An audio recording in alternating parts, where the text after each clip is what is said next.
welcome back to another episode of Enter the Nerdom. I'm here with co-hosts Stan Morancini. Watson Bradshaw. And I'm obviously Chad Cook. Obviously.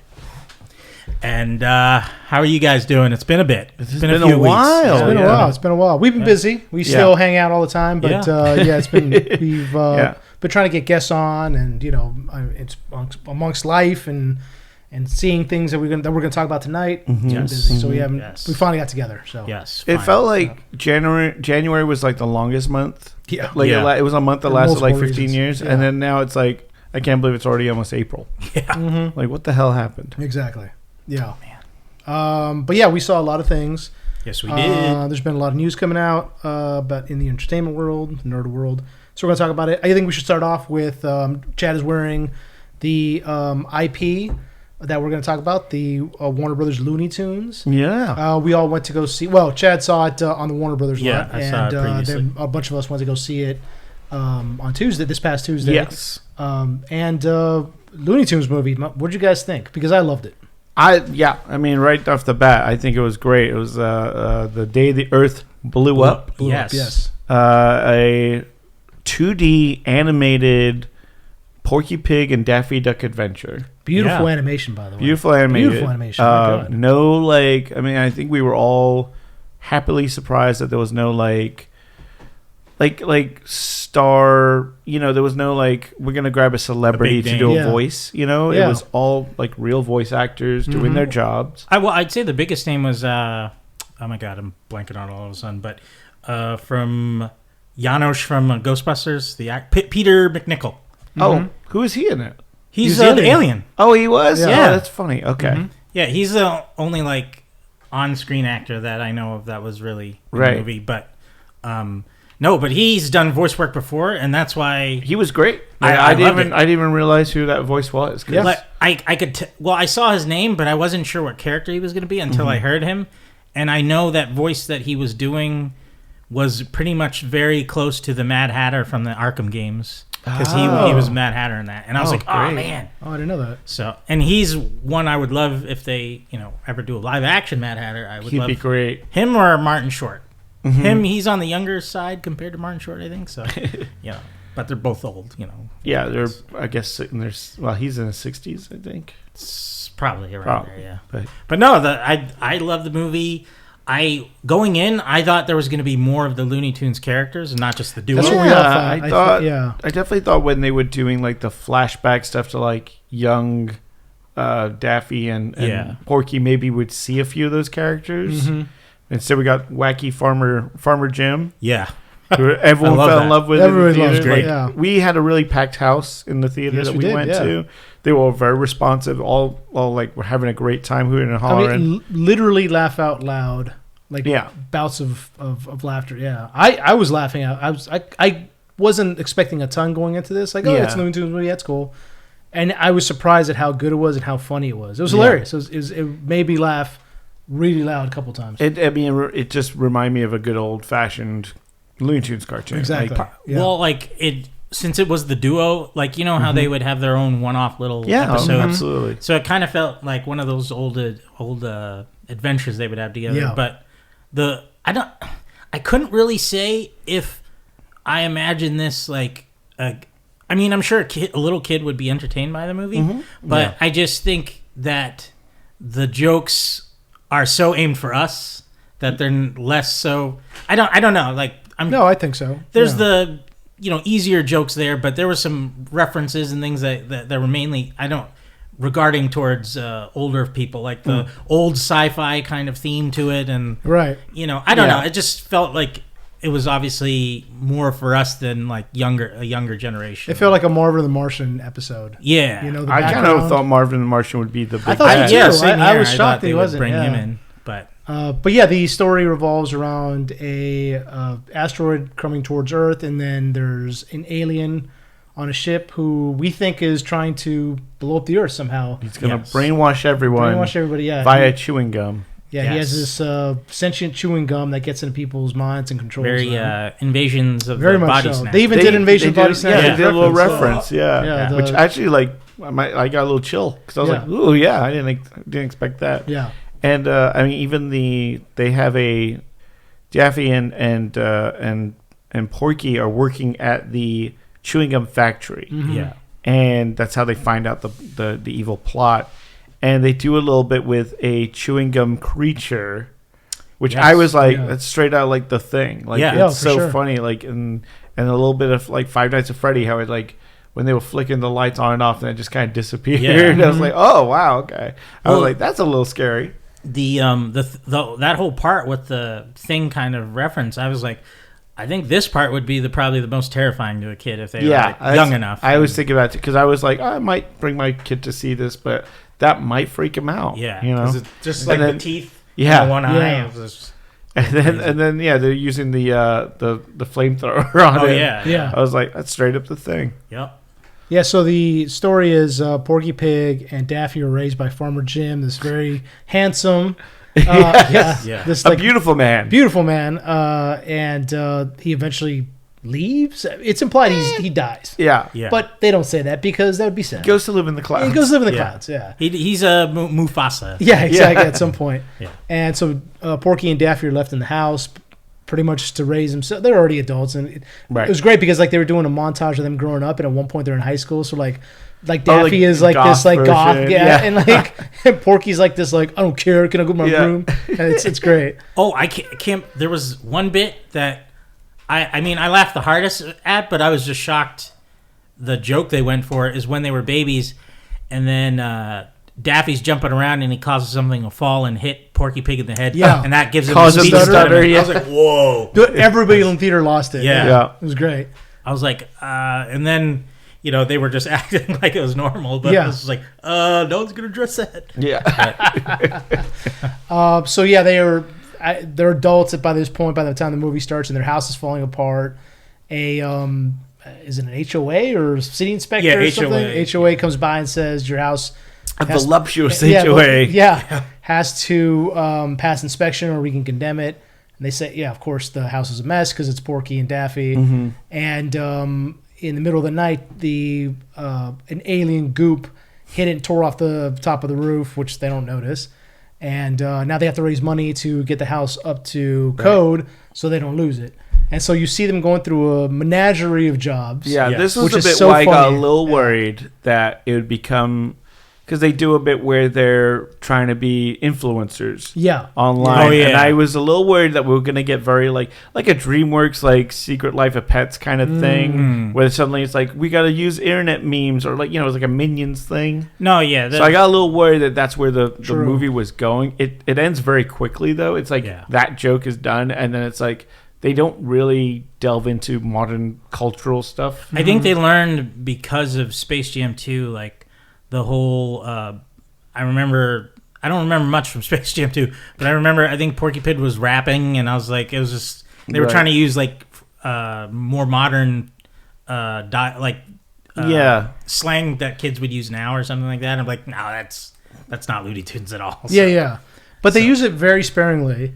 And they basically only use it for that one bit for what you're talking about, how they're trying to be influencers, and then they moves on to just more wackiness. Right, and then it becomes more like a 1940s, 50s cartoon with them working in a factory. Yeah, so they go through a bunch of jobs, get fired because of course it's Daffy and Porky, especially Daffy's gonna. It showed in this movie his wackiness is front and center. Yeah, especially that whole whoo when he starts going crazy that we saw in the old Looney Tunes. Yep. So that comes out a lot in this. And eventually they're out of a job again because they can't hold anything down because they keep fucking everything up. Mm-hmm. And they meet Petunia Pig, who's voiced by Candy Milo, and she, of course, Porky immediately falls for her. There's a great shot when they're sitting in a cafe and she walks in and she looks like this like voluptuous, beautiful pig, but it's raining outside, so really she's kind of like frumpy and her hair is like messed up. But like the way Porky Pig looks at her is just like, oh my gosh, it's beautiful. It's the most beautiful pig I've ever seen in my life. Yeah. Well, and then I think in that shot when he's staring at her, like as she's seating there.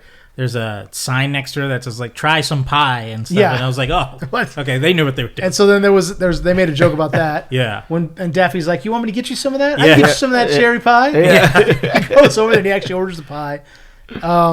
Yeah, so what you're saying, Chad, is that there was a lot of stuff in there that's definitely not necessarily. They knew who their audience was. No, it's innuendo. Kids nowadays are not growing up. I mean, back when we were kids, there was plenty of innuendo where we wouldn't get it to definitely. Now. Yeah, definitely. But it was just there wasn't. There was more story than what we would usually get. Yeah. So that's why I would think it would be more for an older person than I mean, maybe even a teen, but like not like too young. Well, remember the original Looney Tunes started as basically as trailers before they showed an actual movie. Yeah, it was little shorts. They would shoot like the newsreels, like today in World War II, the Allies landed, and then you'd get a Looney Tunes. Well, I can say in my lifetime, I have not had a Looney Tunes fully animated Looney Tunes movie in theaters like that. Right. That's never existed before. No. Like really? At least for me, I've never had that. Remember? Yeah, you're right. I guess it's only been like live mixed in. That's with true. live action, You're right. Yeah. You have the shorts before a movie or something. Right. That's true. Yeah. But I'm just like, I hope. I mean, I don't know if it'll be in theaters long enough to do well. I know. Yeah, it's not doing I really great. hope that they could do more. Please, I mean, I think we're recommending it, but please go see it while it's in theaters. Yes. I mean, the budget was $15 million, and the box office so far is $7.5. So we'll see how it does after this weekend, which hopefully does better. The rumor mill has been like Warner Bros. Wanted to bury this film. Like they didn't want it to go in theaters. Yeah. And they did it with Acme. Yeah, and luckily, was it Ketchup Entertainment is the distributor? Ketchup, They picked it up. Mm-hmm. Yeah. Because it was testing so well. And everyone was like, no, this... Because it was going like the festival circuits and stuff like that and was doing really well testing. And they're like, it deserves a chance. Right. Yeah. I think the problem is because if it goes to Max, like not everyone has a Max account. Yeah. So I mean, I hope at least... I don't know if cable still will play like something from Max or I don't know how cable TV works anymore. Yeah, But I would hope that there's a way for the audience to get bigger for that film on streaming and not just on Max. Maybe like Netflix borrows it or someone that'd be great. That would be good because now there's that Disney package you could get with Max and Disney. So maybe I don't know on Hulu it might pop up there somewhere. Because it's weird for me. Like I was thinking about this the other day, like growing up in the 90s. Like my sister had like a Tweety Bird T-shirt that she wore like every day, right? Like I remember going to the WB store and there being a giant statue of Bugs Bunny, like entering you in the entrance, like beckoning you in. Yeah. When you turn on the WB, network, 5. Montgomery J. Frog was the mascot. The mascot, yeah, exactly. Like so, I don't know why suddenly Warner Bros. Are like pivoted away from these characters, and they're so worried. They're so worried about IP, and worried about like we got to keep Harry Potter into people's conscience and Lord of the Rings and all this. And it's like you've got this like 90 years of continuity. Well, I think you said it, Watson. I think because the WB stores were such massive failures in the end, they promoted it so heavily. Because I remember the 90s too. Growing up, there was one at the Santa Monica Mall, a WB store, and this is an indoor mall. So they had these huge WB characters hanging from the ceiling in front of the WB store. They had I think Tweety Bird was up there. I think Taz was up there. Foghorn Leghorn was up there. They had these. I mean, they were massive statues like hanging from the ceiling. So like I think after the WB stores went under, I think that was such a like. I'm probably putting too much into it, but it seemed like it was such they pivoted away from. Yeah, it was such a setback to like the psyche of Warner Brothers that they think and you know how executives are at studios, like, oh, this thing failed, so nobody wants it. Yeah. So it's kind of regulated to the back end, and let's try to push something else, like you were saying. Right. Warner Bros. Harry Potter, Batman, whatever it is, the Justice League. Right. And it seems like, because we were just talking about this before the podcast started, they pulled the Looney Tunes cartoons from Max. Yeah. And it's just like, why? It's a weird time to do it since you just released this movie. The movie, and now they also pulled back the Acme movie, but now they're talking about selling it at some point. So it might see a release.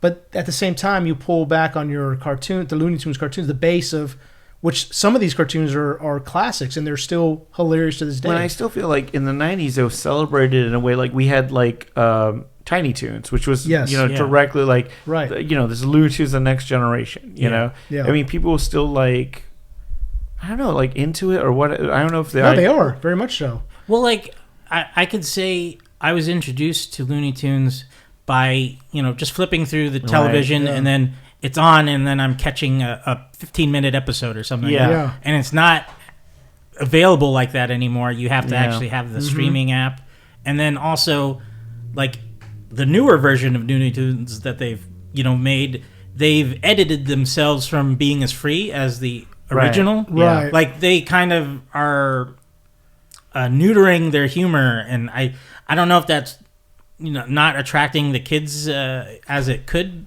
be, but like I mean, even though there's probably many offensive jokes in the original like Looney Tunes, I thought it was funny because of the physical comedy, like the slapstick. Now it's like if you don't have the physical disc, if you don't have like the classic collection on disc, like that's 500 episodes just gone now. And who knows if they'll ever show back up on streaming. And it really is strange, like you were saying, because I mean, do you remember the phenomenon that Space Jam was? Yeah. I mean, the song. I believe I can fly. R. Kelly, that's but how massive Looney Tunes was in the '90s, and then all of a sudden here we are, 20, almost 30 years later, and they're just like, I don't. And the genesis of that was that Bugs Bunny Michael Jordan commercial. Yeah, that's right. Yeah, that's what they were like. Oh, we can do this so it's just I don't know why suddenly this pivot away and like almost like embarrassment. It is very strange. I would love to know that as well. I think it was the movies that followed Space Jam where it was like they made a couple. Back in Action. There was Back in Action. That's right. And they didn't fare well. Yeah, they didn't fare well. Yeah. And I think that hit them hard enough where like maybe people don't like Looney Tunes. Yeah. But the problem was I think they kept trying to go for the same formula of let's mix it in with live action. Yeah. Right. It does not need to be live action. Right. Yeah. I think Space Jam too. People want to see fully animated stuff. I want to see fully animated Transformers, which they did. And that was pretty good. Transformers 1. So, like, I think they just need to get out of the mentality of, like, we need live action. We need live action. Yeah. It's like, no, you don't. Did you guys see, like, it was, like, early 2000s, maybe late 90s, they did the Extreme Looney Tunes? Yes, I do remember that. I do remember that. That was a weird direction. It was weird. Like, it's very strange. Because superheroes were hot, and they were just like, we're just going to make them superheroes. Yeah. And everyone was like, no, I don't like what you did with Bugs. Yeah. And they pivoted away from the original Looney Tunes before, like we just said, Tiny Toons. Yeah. And it worked. Yeah. We love those. I think it's I think it's what you're talking about, Chad, is that we had like some movies that came out live action with Looney Tunes, they didn't do well, and for some reason that's stuck in Warner Brothers executive minds, like this, nobody wants this anymore. Which is so it makes no sense. Bugs Bunny is so iconic, right? He should be up there with Mickey Mouse. It's like one of the like he's a figurehead, and so it's just surprising that Warner Bros. as a corporation now are just so they kind of want to scrub it out of history, like just weird, they want to think like we don't have no connection to that. It's like, I don't know what it is. This was your bread and butter for like the longest time. Yes. Also, it could be younger people are moving up ranks in business and like. They didn't grow up on Bug, and so it's like, no one really pays attention to that. Yeah. But the thing is, like, with those movies with the live action, like, they were dependent on the human part of it, and like the big star name, like Brendan Fraser and all that, and like you can't if you want your IP is Bugs Bunny, you got to put him in the front, and like if he's in a real world, he's limited to what funny antics he could do because you're basing reality in there somewhere along the way. Right. And you can't do that. You got to keep him zany, like and like people can't die in Looney Tunes. Everyone gets shot or blown up or things, and they're still alive. So I don't know. Yeah, it's just weird that they felt they had to stay away from fully animated. Mm-hmm. Yeah, it's strange. So it's like I hope this kind of spurs them on. Yeah. So. Well, getting back to the movie, so the entire thing is this: they think that they're stopping an alien takeover of Earth, and as it turns out, the alien, the main villain, is actually trying to save Earth because of the precious. He keeps saying the precious resource that Earth has. Is it gold, water? What is it? It's boba. Yeah. To drink boba. He loves boba, so he has to try and save Earth because of it. And his plan is to have this sentient gum that people chew and it takes over their minds, and they're going to blow a bubble. Everybody on Earth will blow a bubble, and it'll form a bubble around the Earth to deflect the solid plan. Yeah. Solid plan. The heroes thinking he's trying to blow it up, literally blow the Earth up. Yeah. And so they pop the balloon, and now they have to figure out a way to have this asteroid either be destroyed or deflected. Right. And then it becomes Armageddon. It becomes Armageddon. That's exactly what I was thinking. It's Armageddon. Yeah.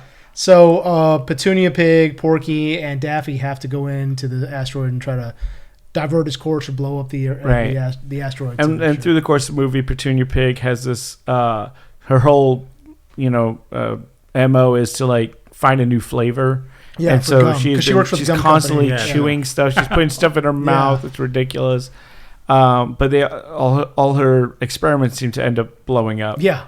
And this is how it's like, oh, we can use this to destroy this asteroid. Yeah, by sticking a bunch of this explosive gum in there. They have an original plan that's you're gonna have these these teeth, these chattering teeth. Yeah. They're gonna chew the gum. Such a good setup. Yeah. The setup to pay off for that is great. And it's not only just like a wacky dumb movie. It also has heartfelt relationship between Porky and Daffy, which we've seen in the original movie. It's very Odd Couple-y. Yeah, because they're very odd couple. They're brothers, basically. And there's a point where Porky is trying to keep Daffy away from the plant because he's so goofy and wild that he tends to screw things up. Yeah. But at the end, on the asteroid, he's just let him be Daffy, and he starts doing the whole crazy screaming thing with his mallet and banging around. And it's like the end of Signs, where it's just like, just batter up. Yeah. And he ends up collapsing the asteroid in itself, which chews the gum, which blows it up. So. Yeah. The one thing, like, I love Daffy, but I grew up on the greedy Daffy and the bickering between him and Bugs. Yeah. So rabbit season. So the zany, I didn't get too much of the because that's very old school Daffy. The zany one. Yeah. And at a certain point, like, it was fine throughout the movie, but at a certain point later, because the movie's like an hour and change. Something like that. An hour 30. And I got annoyed by some of his like stupid antics, and and that means that's great because he's doing a great job of being zany and like I was on. And they were doing that. Exactly. They're doing it on purpose because eventually when Porky's like, "You're screwing everything up," and they have a falling out to an extent because Porky's like, all you do is screw things up. Yeah. I'm always cleaning up after you. And at the end, he has to embrace his wacky side to save the Earth. Right, so. and Porky's got to be able to let him be him. So I was like, he did it as a sacrifice play, which is so great. Oh, yeah. Right. Yeah, because as they're trying to exit the asteroid, Daffy gets stuck, and Porky stays behind with him because he doesn't want to, have his friend die without him, which is really heartfelt. I will say, because they hired Peter McNichol in this, I couldn't get it out of my head that there was Ghostbusters 2 reference in this movie because the pink gum is the pink slime from Ghostbusters, and it controls their minds type of thing.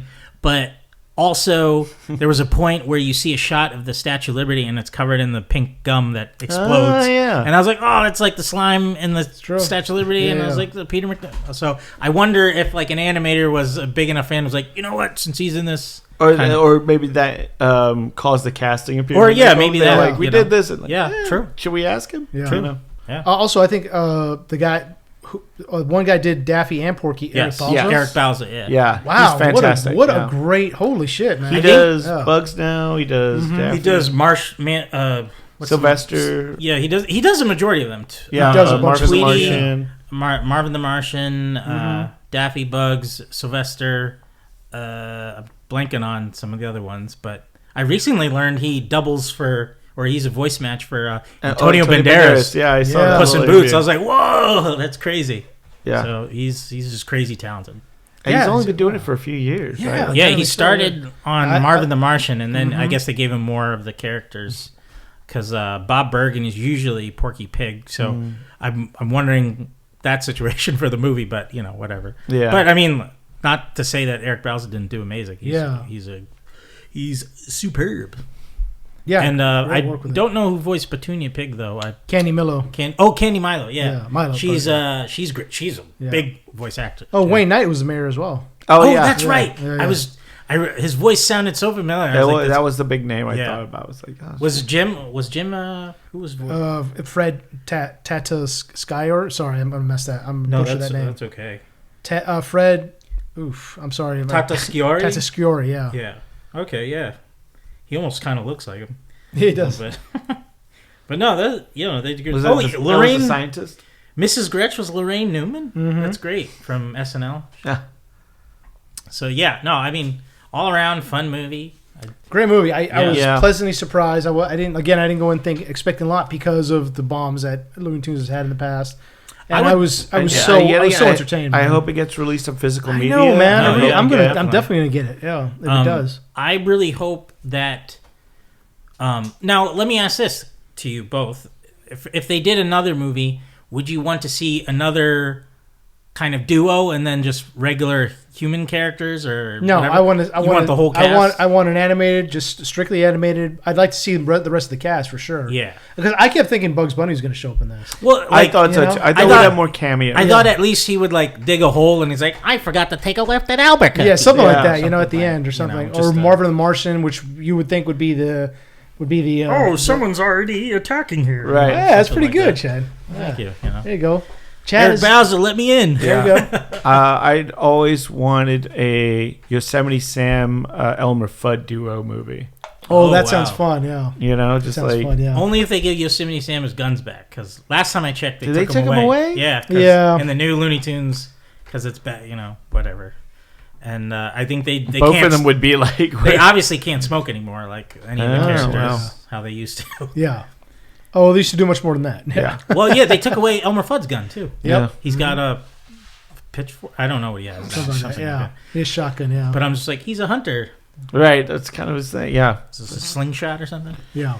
I don't know. And Yosemite Sam's on so many mud flaps. Everyone knows that character. I know. Yeah.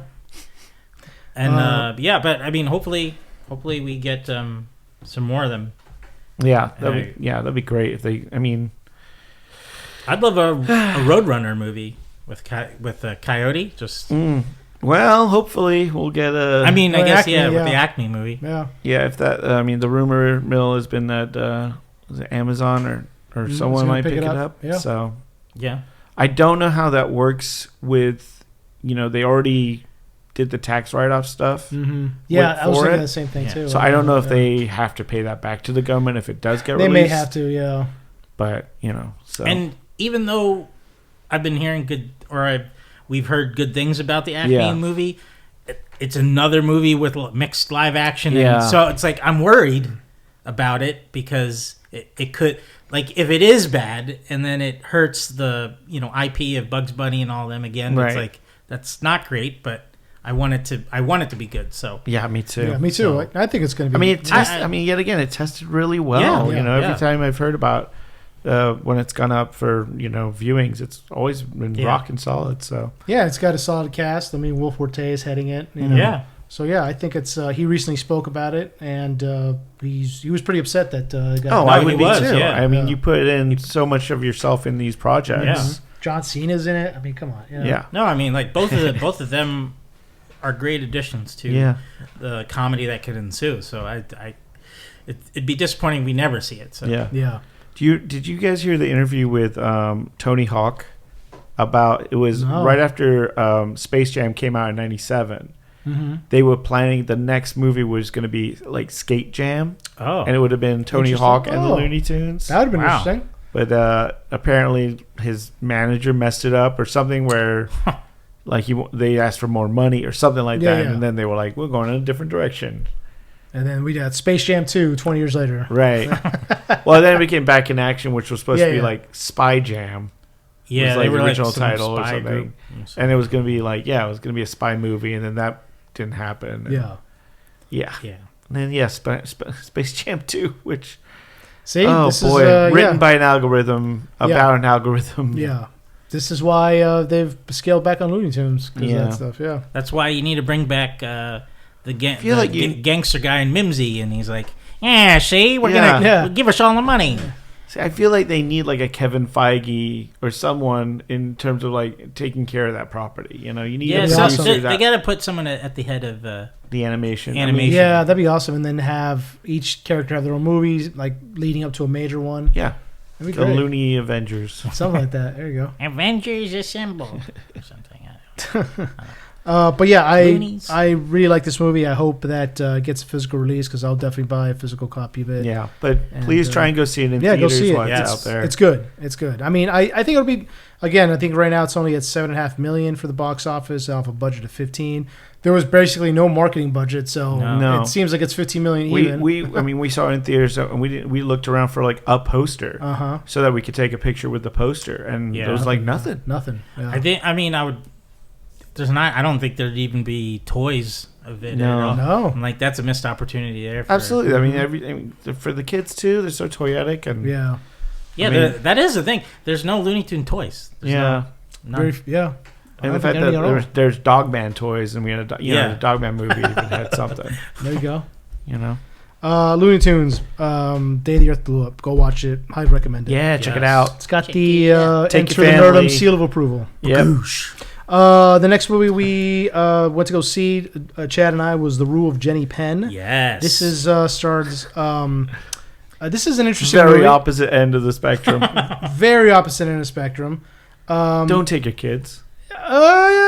Sure. You can go see it. Yeah. It's kind of a kids movie. All sure. Right. I know what I'm doing tomorrow then. Yeah. It stars Jeffrey Rush and John Lithgow. Stellar cast. Very strong cast. Very strong. And it is about basically it's. I told Chad about this when we got out. It's that old saying, in the land of the blind, the one-eyed Cyclops is king. Yeah. It takes place primarily in a retirement community, a retirement home. Yeah. And there is one of the patients, or one of the, not patients, what is it? Residents. Yeah, one of the residents is basically a dictator within the retirement community. It's implied that he was staff at one point. Well, it's shown he was staff, but we're not sure if he retired from the staff and went straight into the retirement community. Yeah. But it's John Lithgow plays this guy. He goes by his name is Steven in the or Stefan in the movie, and he torments a lot of the other residents because his name is Dave Creeley. Well, Creeley. Stefan is Jeffrey Rush. Yeah. Dave Creeley. They call him Creeley. Yeah. He torments the other residents because while he's, I guess, a senior citizen, he's still pretty healthy physically compared to everyone. Yeah, compared to everybody else who's pretty frail and is not there. A lot of them aren't there mentally. Yeah. But he has all his facilities. He's still fairly active, fairly strong, and is still mentally capable of, ordinary everyday activities. And so he goes into people's rooms at night because he has a key card, a staff key card that has his name on it. So it's implied he was staff at some point and he just retired into this community. Like they forgot about that. He was able to steal a staff card or something. Yeah, he's got a so he's able to go into restricted areas in people's rooms at night because you need a key card. That he has basically a skeleton key card that is able to access this entire community. And he goes in there and torments people, steals from them, slaps them around. He particularly picks on one of the staff. I mean, one of the residents who is this movie takes place in New Zealand, by the way. Mm-hmm. So he particularly he picks on one of the residents who is he's Maori, and it seems like he's like. Did it seem to you that he was the only Maori resident in there? Because I couldn't see any else. I didn't see anybody else. Yeah, so he particularly picks on this guy who is he's a retired football or rugby player, and rugby is apparently it's huge and it's very big. It's in the actor his name is George. Again, I'm gonna butcher this. I'm sorry, George Henry, George Henry, I think, who is apparently a very famous New Zealand actor. Oh, okay. He picks on this guy in particular. His name is Tony in the movie, because he's also, of course, super racist against Maori people, and he tells a really racist joke against the Maori at one point. And Jeffrey Rush plays Stephen Mortison, who is a judge in the beginning of the film, and he seems like he's like a very hard-edged, very very harsh judge. It starts off with a trial that he is passing a sentence on somebody who's been found guilty of sexual assault. Sexual assault against a child. Yeah, and he's rightfully berating the convicted felon, And the mother of the child who was assaulted is in the courtroom. She starts saying, as he's passing down the sentence, she's saying, thank you. And he starts berating her in the courtroom. Yeah, like, we don't know the backstory of course, of this case in particular, but he starts blaming her, basically victim blaming her. Now, again, we don't know what the particulars are. No. But he starts saying, it's your fault that your child was assaulted because you weren't there. You didn't look at. You kept your child in the home with this. Happen. Yeah. So and then he has a stroke in the middle of the sentence, and he's sent to this home because he can't really walk anymore. And his right hand is paralyzed. Yeah. So I found it interesting because obviously he's been a judge for a while. It's implied. Yeah. And he's been a pillar of his community for many years, as we find out eventually. And so this is a judge who is used to a very set curriculum, very set rule of law, where, again, rules matter.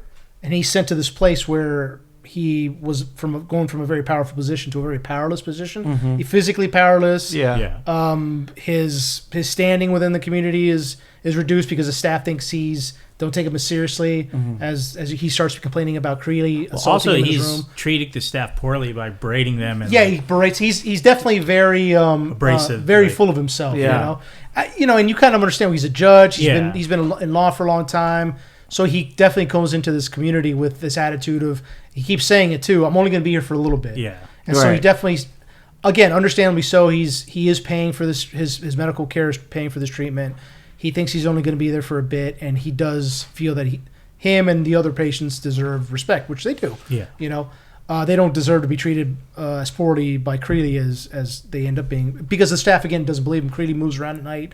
I thought it was interesting how he doesn't, when it comes to the staff, Creeley doesn't treat the staff poorly. Right. And there's a point where he takes somebody's soup from this old woman. He takes her soup and starts eating, and the staff member's like, oh, Creeley, you can't do that, and puts the soup back, and he just stands there. He just kind of pouts like a little kid, and as soon as she walks away, she does it again. So he doesn't stand up to the staff. And that's the thing, because anytime he's interacting with the staff, he becomes like a little loony or not all there. Yeah. So he kind of plays like dumb and possum in front of them. And in his right hand, he always carries this plastic doll that's like a little puppet, and he calls her Jenny Penn. Yeah. So, so whenever the staff comes around, he talks through Jenny Penn. Yeah. Try to be and so more they're innocent. just like, oh, he's so, it's just Creeley. He's like, he's not there. Yeah, exactly. But as soon as he walks away, he's like, you can tell. Yeah, he puts it down, and it's just... John Lithgow is so good at playing a bad guy. Yeah. And we saw him in Cliffhanger as a bad guy. Yeah. Also, Ricochet. Ricochet, that's right. He's bad. Yeah, he's so good at playing... He's so good at playing the kind of these goofy characters. Yeah. Like we saw in, Third Rock from the Sun. Yeah. But he's such a good actor. He's able to like switch immediately to like this very sinister, like menacing person. Well, I remember when he was on Dexter. Oh yeah, Dexter Killer, exactly, and it was right after like his whole run of comedy stuff. Exactly. Yeah. And no one I forgot oh man, this guy, because he's also he's 6'4". I was just about to say during the movie theater, I wanted to turn to Chad and be like, it's crazy how tall John Lithgow is. Yeah. He's very tall. He's also this very physically imposing presence in the community, because everybody's like this, they're all elderly, so they're kind of hunched over. Yeah. Jeffrey Rush isn't very physically imposing in this film. No. And here comes John Lithgow, who's still able to move really well. There's a point where how he torments some of his people is he...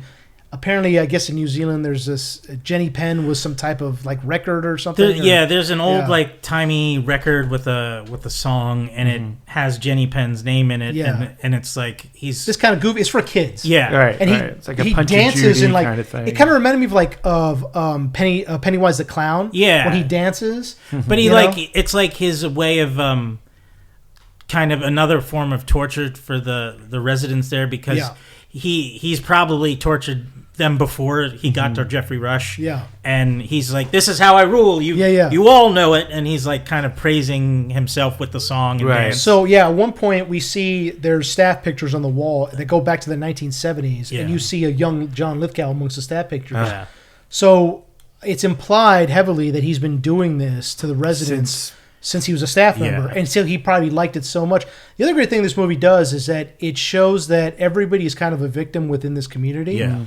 Especially even Creeley, as terrible as he is, you can tell they portray him as a very lonely person. Yeah. And at one point, he does tell Jeffrey Rush's character, I saw, you don't remember this, but I picked up extra shifts at this hotel back in, like he says, the 80s or something like that. And he's his whole life he's been a caretaker and a janitor. Creeley is what he's been. And he saw Jeffrey Rush's character speaking as, you know, as this pillar of this community, as a lawyer. Yeah. And he's like, yeah, you had this I was sitting there mopping the floor, and I saw you, and you had this community this room full of doctors and lawyers and businessmen, respected, and you had them in the palm of your hand. Yeah. And so he says that his entire life he's been nothing, basically. Right. He didn't have any power. Right. Yeah. So this is how he gets power now. He gets off of it because he's felt powerless his whole life. So he horribly so goes after the people in this community who can't defend themselves at all, which is exactly what a bully is. Yeah. You know. So well, and then there's a point where Jeffrey Rush isn't giving the reaction or response that Creeley wants, and he acts out on the other residents of the... Right, so let's go into that. So what Creeley does is he comes into his room. At first, the first attack that Creeley does is it seems random until we find out later that Creeley knows who Jeffrey Rush's character is coming into he knew of him before he got to the retirement community. So we see Creeley, John Lithgow's character, one night all of a sudden he's in Jeffrey Rush's room, who he shares with Tony, and he takes his because they have those urine bottles that they have to pee in at night. Yeah. He takes it and just throws it on Jeffrey Rush, and we're like, I was like, what the fuck was that about? Like, that seemed very personal. Yeah, you know, and we find out why. But Jeffrey Rush is complaining about him to the staff, and they're like, oh, really? Oh, Creeley threw this piss on you? Didn't? It's your urine. It's your urine, though? Yeah, you didn't. And Jeffrey Rush is rightfully so, I thought. Right. Very upset at the staff, but he's being very condescending to them. Yeah. Again, rightfully so. Yeah. Because he's like, yes, Creeley was in my room, and he turns to his roommate and he's like, ask him. Like, he saw him in there. And Tony's like, no, I don't. He just threw it. He just pissed on himself. I don't know what he's talking about. Oh, man. Yeah, so because they're all terrified. Right. So Jeffrey Rush, Creeley, John Lithgow comes into their room almost nightly, and he terrorizes Tony because Tony has a bad hip and a bad knee from his time as a rugby player. And he takes Jenny Penn and like shoves him like into his crotch, shoves him into his bad knee, into his so he's like physically tormenting him. And at the end, what he does to his victims is he holds the doll up to their face and he says, "Who rules?" And they have to say Jenny Penn, and he says, "Lick her asshole," and they have to lick his wrist. Wrist. Yeah. So and that's how he exerts dominance over. Right. So he tries it on Jeffrey Rush, and at first Jeffrey Rush spits on the doll, and then like John Lithgow like spits on him like 4 or 5 times. Like I just gobs spit. It was disgusting. Yeah. And again, Jeffrey Rush can't really protect himself physically because he's paralyzed by this stroke. Yeah. He can barely walk. His right hand doesn't really work. He's doing physical therapy throughout the movie, trying to get his ability to bend his arm back. And so eventually they get tired of it. And as it turns out, he's been doing this for years to separate. There's a part where no one's complained about. No one's complaining because they're terrified of him. There's a point in the movie where, as most retirement communities, they have they have activity sessions. Yeah. So they have a dance in the main, the main hall. And so these poor old people are in there dancing, having a good time. And here comes, it's great how they shoot it because again, John Lithgow's so tall.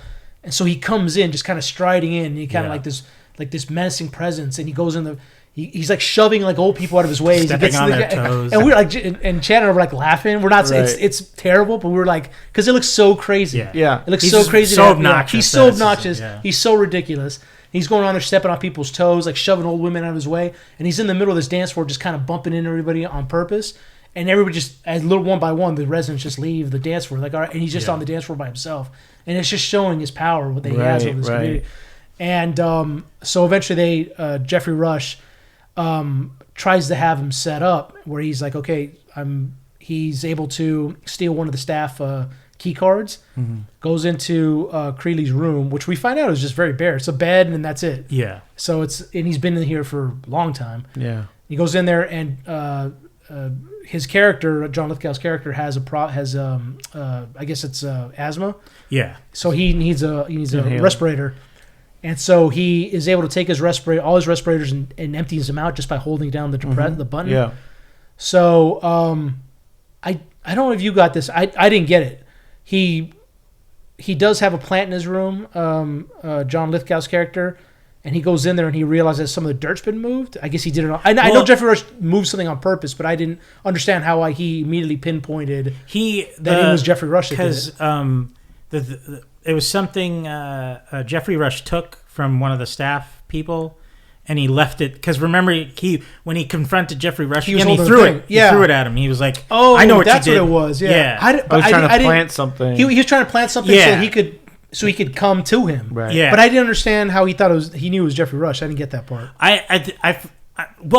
Because he's the only one. No one else believes that he's bad. So the only person who could do this and plant something in his room is Jeffrey Rush. That's true. So he's got to assume that it was only him. So it's like a wallet that the staff has. Yeah. He throws it at him and he starts playing that Jenny Penn song and starts doing the dance. Yeah. And of course his asthma catches up to him, and he pulls his respirator out and it's empty, and so he rushes in. It's great how they do it because then Jeffrey Rush takes that wallet and starts like tapping it on the like, yeah, motherfucker, I got you. Yeah. And so he realizes what he's done to his current respirator. The wallet was a distraction. Yeah. He realizes that he's drained his respirator that he has on him, so he runs back to his room. Yeah. And he starts grabbing like 4 or 5 different respirators, and he can't breathe.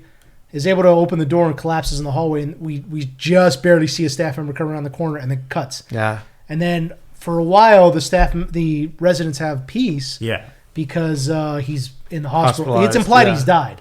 Yeah. He's taken away to the hospital. We don't know what happened. Yeah. Right. So every night Jeffrey Rush has a button next to his. Like in the hospitals, you can have that red button that calls it. Yeah. So he sleeps with it. Sometimes he doesn't sleep with it. He just like lays awake. Because like one of the initial times it was cut. Yeah. And like he saw that it wasn't disconnected. Even attached. Because anytime he pressed it, it wouldn't work. So he stays up all night with this thing in his hand in case he sees John Lithgow's character coming from the lights under their door, and then when they're able to get rid of John Lithgow, that one couple those few nights that he's not there, he puts the button down and goes to sleep because he knows that he's gone, and then eventually. One day, poor Jeffrey Rush is just wheeling through the community, and all of a sudden he's racing at this huge. It's because like throughout the movie, Jeffrey Rush has been suffering these blips. Yeah, of like just memory. Also passing out. That's true. Yeah, passing out. He's waking up and then people are that's why people are kind of questioning him. Are you sure? You're here? Yeah. Like, are you here right now? And at one point, John Lithgow. At one point, John Lithgow says, "I've seen your condition 100 times because he's worked there for so long." Mm-hmm. He's like, eventually, you're just going to start. Your body's going to start breaking down. Your mind might be able to speak. Yeah, your mind might be okay, but your body won't. You'll just be trapped in that hell, and you'll hope every day that you die. And it's just like it was so chilling. Yeah, it's so chilling. And so, he's having these blips of memory. He passes out. He doesn't know what happened. And they were like watching a show. Yeah, and then all of a sudden, he wakes up and everybody's gone. Yeah.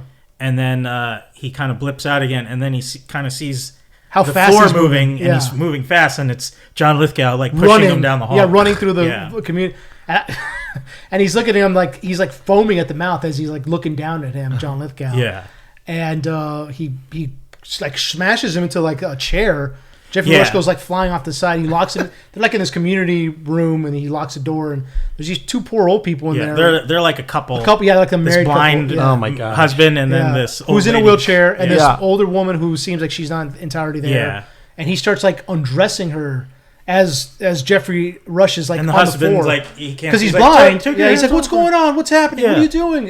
He seems like he's there mentally, but just can't see. And this poor woman, he's like starts menacing this woman. He gets off of like other people watching him torture. Right. He gets off of other people's misery. Other people's misery of other people watching him torture people. Yeah. He gets off on that, so he starts attacking this woman, like kind of taking her clothes off. She's like terrified. Right. And Jeffrey Rush is able to. He always has a cane attached to his chair. So he's able to finally stand up and just like smashes him on the side of the. Yeah. And like seems like he breaks his arm too when he takes a swing at him. Because he's in a cast after and of course the cast the workers come in and the staff comes in, they're like, "What did you do, Jeffrey Rush? Yeah. You attacked him?" And Jonathan goes, "Yeah, he attacked me." And it's just so now they're confining him to like a segregated wing basically. Yeah. Because they're not sure, and of course here comes John Lithgow, who has access to the entire facility. Right. And comes in and he does the because he's hurt from the fall. He's hurt from just his memory going out. And they removed him from his room with Tony. Tony, yeah. And he's by himself now. Yeah. And then here comes John Lithgow with Jenny Penn, the doll. Yeah. And he says, who rules? And he does this thing like this really creepy, like John Lithgow, because he has his thumb in his pinky finger in the arms of the doll. Right. So he puts the arms of the doll in people's mouth. Open his mouth. And opens people's mouths with these tiny baby plastic doll arms. He's like, let me help you. Yeah. So he does it to Jeffrey Rush, and he says, who rules? And then finally Jeffrey Rush, who can barely speak, is like, Jenny Penn. Yeah. And that's when he's like, liquor asshole. And I was actually hoping, because when he first tried it and Jeffrey Rush spin at the doll, as he was leaving, he goes and he tortures Tony a little bit more. But then John Lithgow tells Jeffrey Rush, I'm going to break you eventually, Judge. Yeah. I'll break you eventually. And at this moment he does, because if Jeffrey Rush isn't nominated for Best Actor in this movie, I don't know what the fuck to do. Because as he's like getting his mouth, as he's getting his mouth pried open by these plastic baby arms, he's like, you can tell like the torment on his face, and he does like a single tear is like rolling down his arm. And I was hoping, what I was hoping was he's like, as John Lithgow thinks he's breaking him, he'd be like, fuck yourself or something like that. Right. And he doesn't break him. Yeah. But he does. Yeah. And I was really hoping that he'd be like, no, I'm not, fuck that, I'm not breaking. Four lights. Yeah.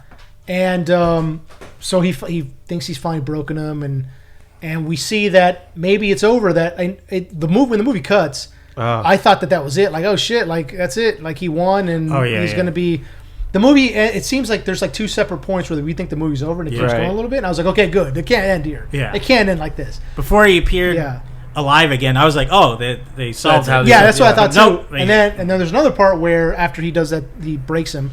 We see Jeffrey Rush in like the dining facility, and he's just completely broken, and and we see Tony, who was Mallory, stand up to John Lithgow for the first time, and he goes up and he starts doing a haka as best as he can. Yeah, his hip is just his hip is bad. And he can barely speak, but he does a haka, and I was Jad and I both thought that. I was like, oh, he's gonna rush him, or he's gonna beat the shit out of him. That's where the movie's gonna end, and it's interesting that it's interesting how they do it, because like, John Lithgow doesn't attack people when the staff are around. Right. There's another point earlier in the movie where Jeffrey Rush is eating some. This is after he got him in a room and threw piss on him. Jeffrey Rush he's eating some pudding and flicks it in his face, like fuck you. And John Lithgow just walks away and kind of tells us, "Do you see what he just did to me? Can you believe this?" Yeah. So he's like one of those kind of bullies. Yeah. He doesn't. He won't do it in a classroom. He won't do it in a controlled setting. Only when he is where he has the power. Yeah. Exactly. So he does the haka, and then and we think that's maybe the end of the movie. But we see one more. He goes back to his old ways of going into people's room. Goes into the room where Jeffrey Rush and Tony are. Sees her out in there. Starts looking through them about the facility. And already in the film, we saw Tony. It's so sad. Like, he hides from him in this like old linen closet. And at one point, Jeffrey Rush is like, "What the fuck are you doing, man? Like, he keeps attacking us. Why don't you just stand with me?" And he finds him in this linen closet. He's like, I come in here when he's like really after me, and I just stay in here for hours on him. And you're like, Jesus Christ. This is horrible. Yeah, so it's just like, God, and he's like, I can't. Jeffrey Rush asked Tony at that point in the movie, he's like, what are you doing? Like, you can just back me up on this and we'll get it. Like, what do you. And he says, Tony has a very strong relationship with his family. His grandkids come and see him. His children come and see him. They look up to him. It's heavily implied that Creeley and Jeffrey Rush's character don't have anybody, because Jeffrey Rush relied on the law for so long. Like, that was his family, And Creeley's just this horrible person that probably nobody wants to be around, or he just doesn't want to be around anybody. Right. And but Tony has a very deep connection with his family, and he says, well, he's like, I don't want my daughter to remember me as this victim and as this weak person, so that's why I won't do it. My granddaughter. And it's just heartbreaking. Yeah. But John Lithgow finds him in this closet, and at first I was like, oh shit, he's gonna beat the shit out of him. But then Jeffrey Rush tackles him as best as he can, and Tony holds his legs down, and Jeffrey Rush just smothers him with all the linen. And as he's trying, it's crazy how he's like, it's a really great shot, because Jeffrey Rush is on top of John Lithgow, and John Lithgow's using Jenny Penn, the doll, to beat him. Yeah. So it looks like the doll itself is kind of like, hey, because they're kind of like one and the same. And they smother him to death, and it's great how Tony did a great job. The actor who plays Tony, George Hanari, he did a great job. He's like struggling to like hold his legs together, and like Jeffrey Rush, who can also barely speak at this point, he's like, "Hold his legs, hold it," because so they're both holding him down and just able to smother him to death, and it's just Jesus. Yeah, it's a pretty dark scene. Yeah. I can't remember what he said, but he also said like Jeffrey Rush said one thing to John Lithgow as he was smothering him. I don't remember what it was. He did, yeah, I couldn't hear him that well. Yeah, but it was just like. Like you get what you get what they deserve or something like that. Something like that. I don't know, but I was like, yeah. But it was great to see this, this judge who was relied on the law for most of his, believed in the law, right? Yeah. Comes from a world of rules, is thrown into like, and one of his sayings, Jeffrey Rush's character, is, in a world without lions, the hyenas will take over, rule or something like that. Yeah, and so it's exactly where he's been placed in this. There are no rules to hold this guy back, so he is a hyena who preys on people, like, and in a way, Tony and Jeffrey Rush become the lions. Yeah. Well, there was a point where before he did the asthma trick, he remembered that line he said earlier in the movie, and then he was like, "I got to stop this guy because no one else is going to do it." And like. You could just tell the whole movie that Jeffrey Rush was very prideful, and then when he finally broke, it was just like, man. But it was also kind of good for him too, because he became a more pleasant person, and like he didn't even want to know Tony, the other character in the beginning. He was like, he didn't care. Don't talk to me. Yeah, he would like close, because when his family was visiting, he'd close the curtain between their rooms. But there was a part you jumped where the first murder that. That's right. Yeah. He there's this. You see this old lady in the home, and she's like, "Oh, my family's coming to see me," and she's like, "It's close to Christmas time," and it's nowhere near Christmas. Yeah. And you see, John Lithgow confront her once or twice, just telling her, no one's coming to see you," type of situation. He says, "Is there anybody home?" And he taps her on the head with a plastic doll. Yeah. It's pretty sad. Yeah. And then at one point when Jeffrey Rush doesn't conform to him, he gets mad and he goes out, and then he just sees her out on the floor messing with something, and he's like, "Your family's here," and he leads her out and opens the door to the gate outside and off the campus property. Outside of the property, there's swamps and dangerous terrain. Yeah, and he accidentally switches key cards with her, so his access card is in her pocket, and he has hers because he couldn't get back to his room. And he's like, "Oh!" and he panics and he runs out. It's a skeleton key. It's not even a key card. Yeah. And so he runs out and he finally finds her, and she fell into a puddle and she drowned. Oh, Jesus! So she's dead, and he doesn't even care. And he's just rummaging, and he's like, "Oh!"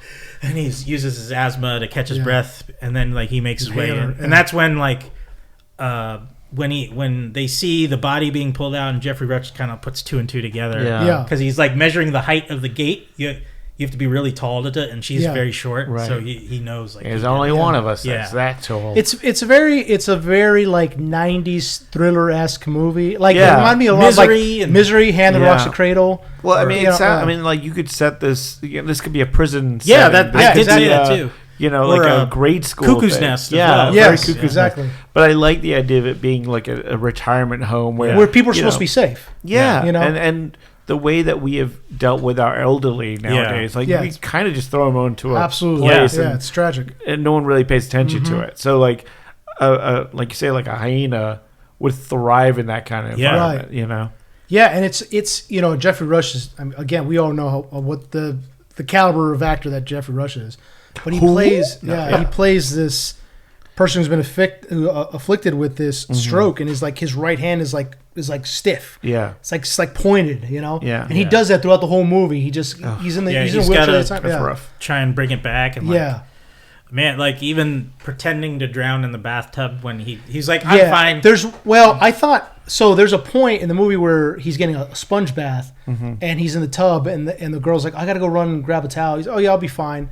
I thought he did that on purpose. Oh, you did? Oh. I thought so he's sitting in the tub, and then you see him kind of fall back, and it looks like he's going to kill himself. He's like, "I'm never getting out of here. I'm getting tormented by Creeley," and he's in the bathtub for a while, and then all of a sudden he starts, because remember he just he let his arm go. I thought he was trying to lean back to rest. No, because remember he has his good arm, his left arm over the lip of the bathtub, and he lets go. Yeah, so then you see, he's like, oh shit, he's in there for like a good like 5-6 seconds, just like nothing, and then he starts struggling. And since he doesn't have use of his right arm, he can barely pull himself trying up. To use his leg. And he's trying to use his legs, and he's able to just one arm, just kind of, and he's already frail as it is, and he's kind of pulling himself up, and then the nurse comes in, and she's like, oh my god, and you kind of see him just completely defeated, like, oh my god, like. So I thought he did that on purpose. I thought it was maybe I misread that because I thought he was just like, I don't know, trying to do something in the tub. But that's a huge tub, by the way. No, that thing should not have been that big. It's like massive. No, that was a big tub. Yeah, it was massive. Like that's not a tub you would wash an people. elderly person. Yeah, exactly. Yeah, because those things would happen. And then they're like showers for they like don't acknowledge. Because that's why I didn't think it was suicide. Because like now, no more baths for you. It's only showers now. Because that incident. So because the lady like had to leave to grab something. Yeah. And so that's why I was like, oh, maybe it wasn't suicide. Maybe it was like. I think I felt that he attempted it. Okay. And then he was like, no, I don't want to die. But because I didn't get that that kind of change in his demeanor yet. Yeah. I felt he was still prideful and just this place sucks. But Not getting out of here eventually. He didn't feel like he gave up yet, so that's why I didn't think he. Maybe, but I felt they imply that he tried to commit suicide. Yeah. But yeah, it's a tense movie because you don't know how John Lithgow's character is going to react and how's Jeffrey Rush going to get out of this? Yeah, like there's nobody believes him. I told Chad after the movie, I was like, the only thing I kind of didn't buy was like. He's obviously a judge. He's very powerful. You would think he'd have resources. He could call up like anybody in the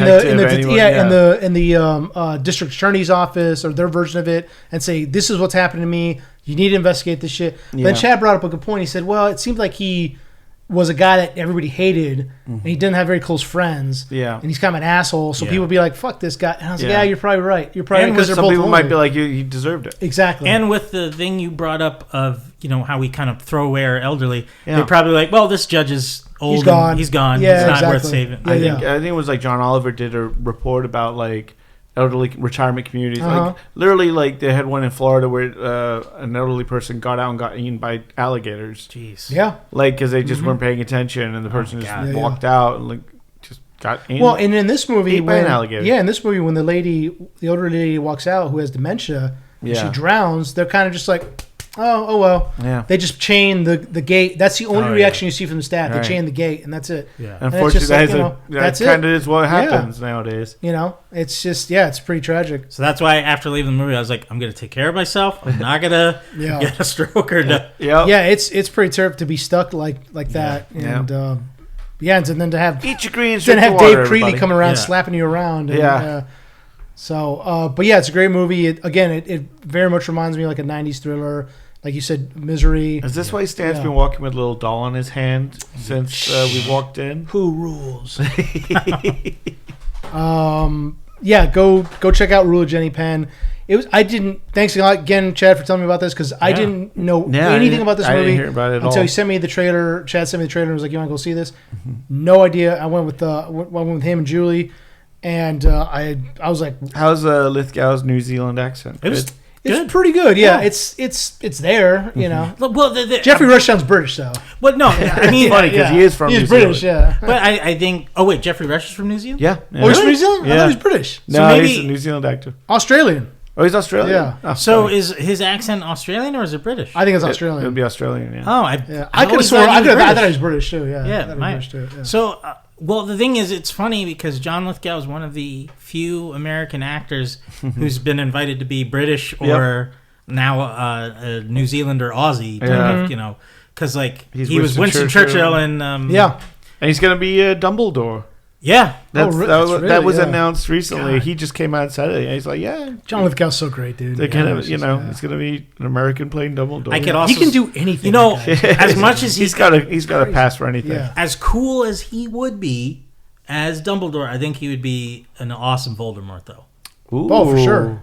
Yeah, for sure. Yeah, because he's tall too, and but he does have the older statesman thing going. I think Voldemort needs to be a little younger.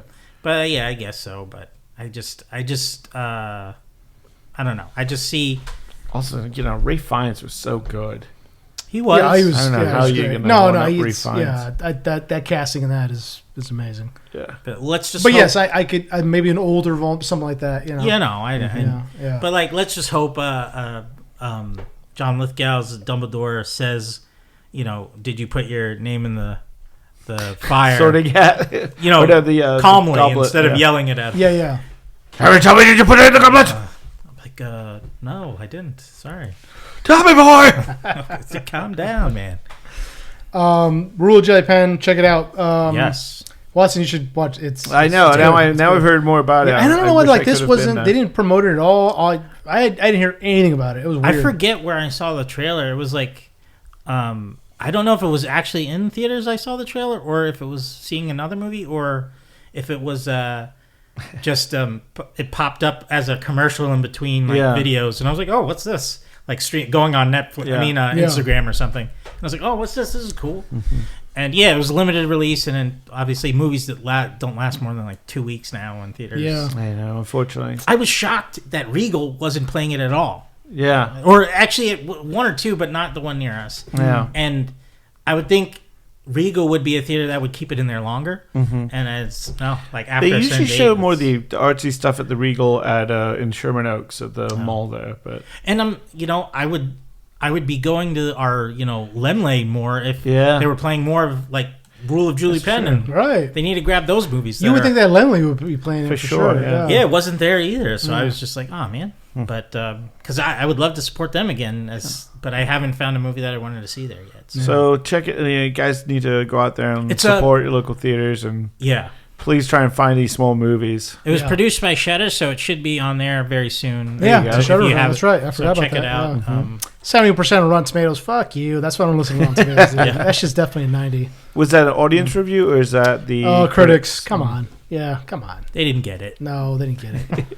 It's not a Marvel movie. They're probably too young to get it. Don't make me think about old people. Yeah. I want to think about my grandpa.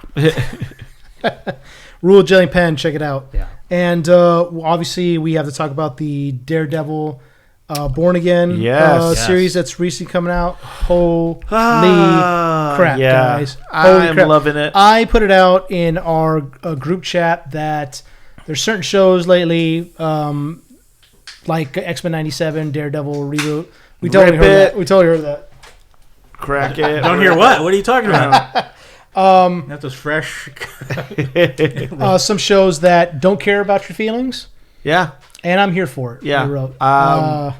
This was a pretty standard opening for Marvel shows. Oh, yeah, whatever. Oh, there's Daredevil. Cool, right? There's Foggy. Yeah. And then Foggy gets shot. And you're like, oh, okay, well, Foggy be okay. He'll be all right. He'll be all right. Like, it's a chest wound, but it's Marvel. He'll be all right. And he gets shot by Bullseye. And him and Daredevil and Bullseye start going at it in this pretty crazy fight. It's a great one. Great fight. Yeah. A little wonky CGI here and there, but that's all right. We'll talk about that. And as the fight is going, this amazing fight, I'm like, okay, how's Foggy doing? And then Foggy dies, and you're like, what the fuck is this? What is happening? And they do that so well by using Daredevil's sense of like hearing and just hearing Foggy, like through the whole fight, you hear his breath and his heartbeat. Yes. Get slower. Yeah. And slower. And you hear, Karen Page crying. Yeah. Through the whole fight. Like, it's almost like Daredevil's not really paying attention to Bullseye, even though he's fighting him through the corridor. It's like the secondary to what's going on the street. Yeah. And it's so well done. Yeah. And that stuff was all the reshoot stuff. Really? So originally they filmed the bulk of the series 2020. When did they something like that? When they first announced it. Yeah. And it didn't test well, and it was a lot of like had no Foggy, had no Karen Page. He wasn't in the suit. It was a lot of the stuff that we're seeing, like with the court case of White Tiger. Right. Yeah. That's all from the original shoot stuff. Oh, okay. And there was gonna be you wouldn't see him in costume at all, and it would have started with him being in his new firm, and you don't even hear about what happened to Karen and Foggy. Oh, wow. So they luckily decided to reshoot a bunch of the show. Good, yeah. And they added all that stuff with Bullseye, with the whole beginning, and I think it changed the trajectory of how the show goes. Yeah. Nice. And like even Bernthal's come on Punisher is a big part of the 4th episode. Because they talk about, like, there's a group of cops through the course of the show who have a tattoo of the Punisher logo. Mm-hmm. And this is kind of based on it's absolutely 100% based on reality, yeah. And basically, it's just like these cops that think they're going to take the law in their own hands because they're now like, yeah, fuck yeah, Frank Castle, yeah. Yeah. And so White Tiger is a vigilante who tries to help someone in a subway station. Unfortunately, he's fighting cops, and one of them falls into the subway. Yeah, we don't know they're cops, though. Yeah. We don't know they're cops at the time because they don't identify just picking themselves. on a guy. Yeah. And turns out it's a CI. Mm-hmm. And so informant. White Tiger goes to jail, and it's Matt Murdock hears about it, and it's like, I'll defend you. And in doing so, like, he exposes him as being White Tiger to save him, to be like, look, we have to tell the world who you are so that they know what good you do. Right. And you're not just some rando beating up people in a subway station. And then... and the cops, one of them is killed when he accidentally falls in the train, the path of the train. But the one cop that survives says, oh, we did identify ourselves as police in the very beginning, which is a total lie. Yeah. And so they go to trial. Murdoch's able to get him free, and in doing so, he goes back out there as White Tiger and gets shot in the head and killed. Yes, it's an ambush. It is an ambush. Yeah. And the bullet casing has the Punisher logo on it. Yeah. And so Matt goes and confronts Frank about it, just to be like, hey, is this, not like it's yours, but like, are you doing anything about this kind of thing? Because even Frank's like, more copycats, Yeah. And Matt, that whole scene is so well done. It's one of my favorite interactions. Whenever those two are on screen together, it's so good. It's always because, like, it doesn't matter if they're fighting or what. It becomes this morality thing, because Matt Murdock at this point has given up being Daredevil since Foggy's been shot. Like, it's been a year, I think. Yeah, they say it's been a year. And Frank is the only one that really knows how that feels to lose someone that close. And he keeps, like, kind of poking the bear a bit, just going like, tell me about your friend Red. Tell me about, just say his name. Say his name. Why haven't you said his name yet? Yeah. And when he first brought up Foggy's because at one point Murdoch, Matt is leaving. He's like, fuck this, whatever. Yeah. And then that's when Punisher John Barrett is like, like your friend. Yeah. Like, you got your friend, and you're like, oh shit, he's gonna fuck him up. And fucking. But I thought they did such a good job, because I thought he was gonna be like, oh, fuck you too, and they're gonna start fighting. Yeah. But instead, Matt breaks down, and I'm like, oh. Yeah. He throws a punch, and then he's like apologizing. Yeah, yeah. Because he doesn't want that out of him. Yeah. He doesn't want that anger. Yeah, yeah. That's the most honest you've been since you walked in here. Yep. Yeah. And that whole scene, like, Bernthal yet again, like, originally they wrote something else, and he came in and was like, Frank Castle will never say this stuff. Yeah. And they basically rewrote the whole thing. Great. Outstanding. And I think that's what spurred on what we just got informed is they are working on a Punisher special for Disney Plus. Awesome. With him in writing I don't know if he's directing, but I know he's writing. That's great. Writing the script. Yeah, so he is. Yeah, he is. He's got full ownership of that character now. Great, outstanding. Yeah. That's what I want to hear. And I think he's such a smart choice for that character. Yeah, and he understands that character, and I think obviously he's the best iteration of the Punisher we've seen on screen. And there's a point where Matt calls him a victim. Yeah. And he's drinking like a cup of coffee, the Punisher, and he fucking throws it across the room. He's like, I've never called myself that. Don't you ever put that name, that word in my mouth? I never called myself that. And it's just like, holy shit, like, he does not see himself as a victim at all. No. Yeah. And it's just like, and that's exactly what Frank Castle thinks of himself and what he would say. Yeah. Absolutely. Yeah.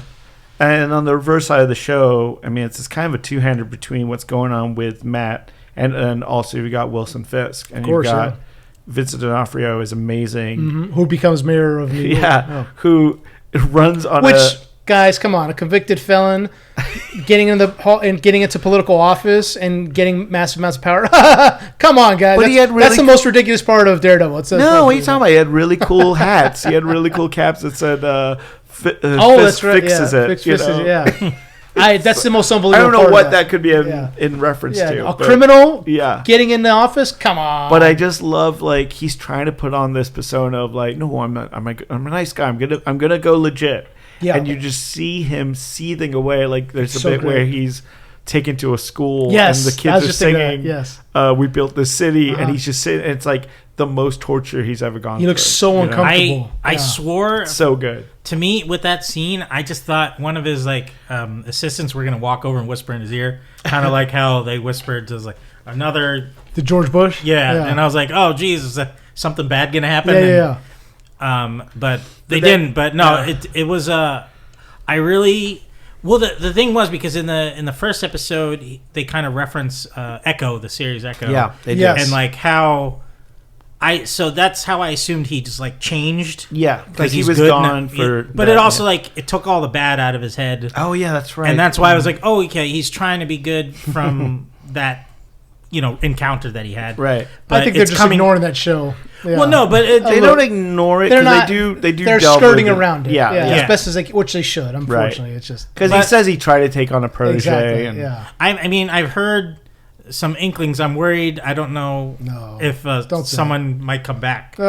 So because I was hearing someone who got to watch the episodes ahead, and like he's like at the end of the fifth episode, someone shows up, and I'm like, oh no, and so. But they didn't clarify, so but they were disappointed. They were not sure how the show would go as this person. Enter the Nerdom exclusive. But I'm intrigued, whoever that may be. But the thing is, like, I like him actually trying to be good, and like there isn't, but it's obviously still there and very. Well, they also in this last episode, it's great how you see the machinations of government. When he's like, I'd like to turn this, they're on a port that's just Red Hulk, which is like, an industrial, just wasteland. It's abandoned, basically, the abandoned port. He's like, why don't we just Red Hook, baby? Yeah, he's got like this entire mock-up of like how it could look, and we could have hotels and restaurants and completely revitalize this area. And his assistant, who's been part of New York politics for very long, is like, oh, that's not the way it works. Yeah, and he's like, what do you mean? How does it work? He's like, she's like, we have to go to committee. You have to go to committee. We have to do an environmental assessment. We have to see if this is viable. He's so used to doing things his way because he's a crime boss. Yeah, just say it and it happens. And so she's like, and he's like, okay, well, what's the first step? We have to go to city council. Okay, well, let's do that. He's like, no, that's not the way it works. Like, we have to ask the city councilman to put it on the docket. Forever. He's like, okay, we'll do that. And she's like, okay, but he really has no clue. No clue. He thought like, I'll be mayor of New York. I'd be able to clean it up, make it the way I want it. Exactly. Yeah. It's there's a lot of red tape. Unless you run the federal government. Yeah. The what do you call it? The inclusion of. Also, I want to say R.I.P. to the actor. Yeah, he plays White Tiger. Yeah, definitely. Unfortunately, he did pass. Yeah, that's sad. I think 2023. I think he was diagnosed. It was cancer. Yeah. And then, but I heard his family did get to see. They were invited to the premiere. Oh, that's awesome. To see, glad to that. Film it. Well, I'm wondering with I don't know if they killed him off initially before he passed, or if this was just a way of they probably did doing it for the story's sake.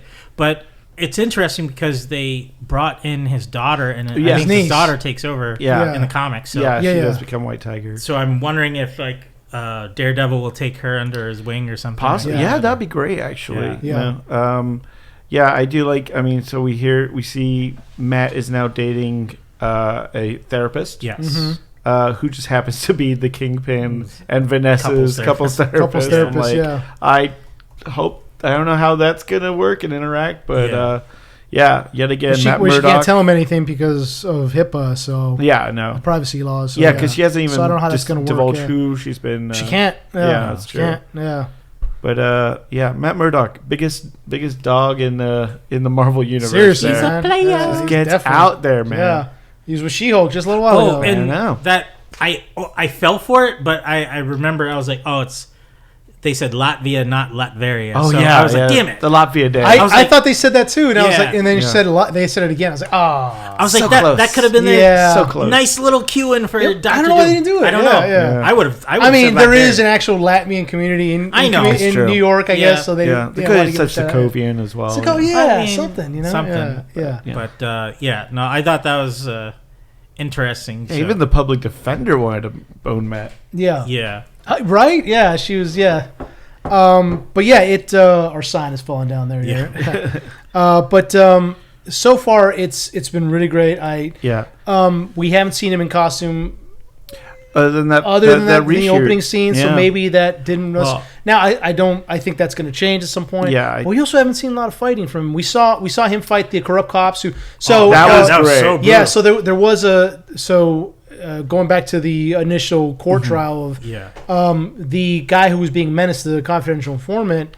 Matt tries to get him to testify, which will exonerate his client, right. And they're trying to get him to they're trying to get him to the courtroom. It kind of reminded me of do you remember The Prosecutor, that movie we saw with Donnie Yen? Yeah. So they're trying to get him in the courtroom, and cops are chasing him and trying to pull him over. It looks like trying to pull him over for whatever, but they're actually trying to murder him or take him to custody.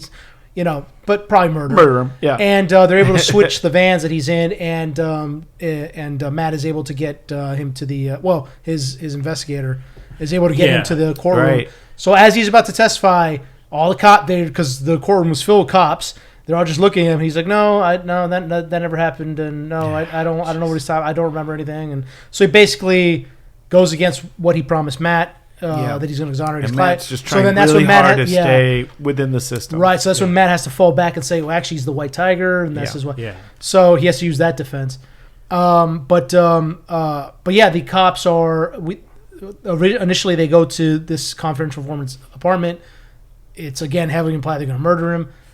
Matt gets to him first, gets him out of there, and they know Matt from court because he's a public defender, and... they tell him to get lost and just put it down. Yep. And they tell him to get lost, and Matt's like, "No, I'm not going anywhere." And then they have this huge fight.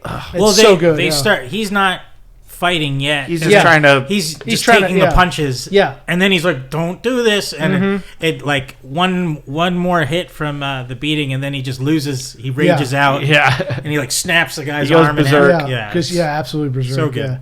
And we've seen that before. And then and yet again, like after the fight, he's more mad at himself for going there. Yeah. Well, and we've seen him like berserk before. Go rage. Like I was today when I was working out, I was watching the prison fight scene from season 2, I think. So good, yeah. So good. And there's a point where he's defending himself. He's taking punches. He's hitting back. Trying to get through the prison. He's just trying to get through. But at one point, like so many guys are attacking him, he just like. He gets a second win. He just starts knocking these guys out. And it's so if there's and because Charlie Cox is such a great actor, he's able to like convey this kind of like almost like it reminds me almost like Jackie Chan. Like I don't want to fight. I don't want to fight. But then he loses it at some point. He's always on the back foot. Always on the back foot. But then you can always see where like Matt Murdock, Charlie Cox, like turns it up. Like just all right, fuck this. And he just like he has the skill to take him out. So good. He could probably kill them all really easy, but he's trying not to. And Charlie Cox is such a good actor because you were able to see it. Yeah. It's very subtle, but you can see it where like Daredevil, Matt Murdock is like, okay, I'm just gonna start knocking dudes out now. Yeah. Like I'm sick of this. It's so good. He's so subtle with it. I was so happy in the first episode that Bullseye didn't die, and I forgot he had his bones reinforced with that's right, some kind of metal. I forget. Yeah. But when he threw him off the roof, he did yell, kind of like he yelled before raging or after he raged out on the cops. So I like that continuation of he's continually upset with himself. Yeah. But the him throwing him off reminded me of Ben Affleck's movie where he throws Bullseye out the church window. I was like, is this a reference to that? Or a callback, a little bit. Yeah. So I was like, that's cool. And I was glad to see a Bullseye outfit with the emblem on his gloves. Yeah, it's subtle. It's subtle. Subtle, but it's there. He doesn't have the full white logos on. I'm sure that'll come if they bring him back. Yeah. Did he swing in the previous seasons? I couldn't remember. No. Oh, not really, no. Yeah, but he was doing a lot in this one. Oh, yeah. Yeah, which is great. Yeah. Yeah, I'm just hoping we get a shadow of a wall crawler swinging. Yes. They do reference Spider-Man. They do, It's like, we don't need any wall crawling superheroes or something like that. So I was just like, okay, cool. The initial fight with Bullseye, there was a bit of wonky CGI there. A little bit. Yet again, I think because that was reshoots and they probably had a lot less. It was a lot less time to get that ready. Also, that it was like the superimposing, but from the smoke, the layering of the smoke But I think that was like to cover up it probably would have looked worse if the smoke wasn't there to cover up some of the wonkiness. But I didn't mind it because I was like, they're doing crazy moves with throwing knives. Yeah, 98%. Bullseye did not give a shit. He's just hit everyone in the bar. Everyone, dude. Like he hit his target. He hit Foggy. He's like, I'm just gonna take out. Well, everyone else. There's a part where even just walking up the stairs, he like kills a couple for no reason. Yeah, they're not even in the way. Well, there's a part where he goes like flying through the back of the bar, and a cop's standing there, and just, boom, just kills him. Yeah, and I was like, Jesus, and it's like. This like female cop just standing there, just takes her out, and going into the apartment complex, just taking people out, just like I'm gonna get caught. I'm gonna take out as many people as I can. And I'm just gonna piss off. He's like, I want to hurt Daredevil as much as possible. Yeah. Oh, it's so good. And then Daredevil's got all those knives in his chest. Oh my god, man. In his back. It's great. Oh yeah. I mean, the good news is they are currently filming season 2. Outstanding. 3? I mean 2. Sorry, I keep Born forgetting. Again, season 2. Sorry, I know. Yeah. It's how they keep contracts. How they keep paying people low. No, because this is not technically season 4. Season 5. God damn it! It's just season 4. God damn it.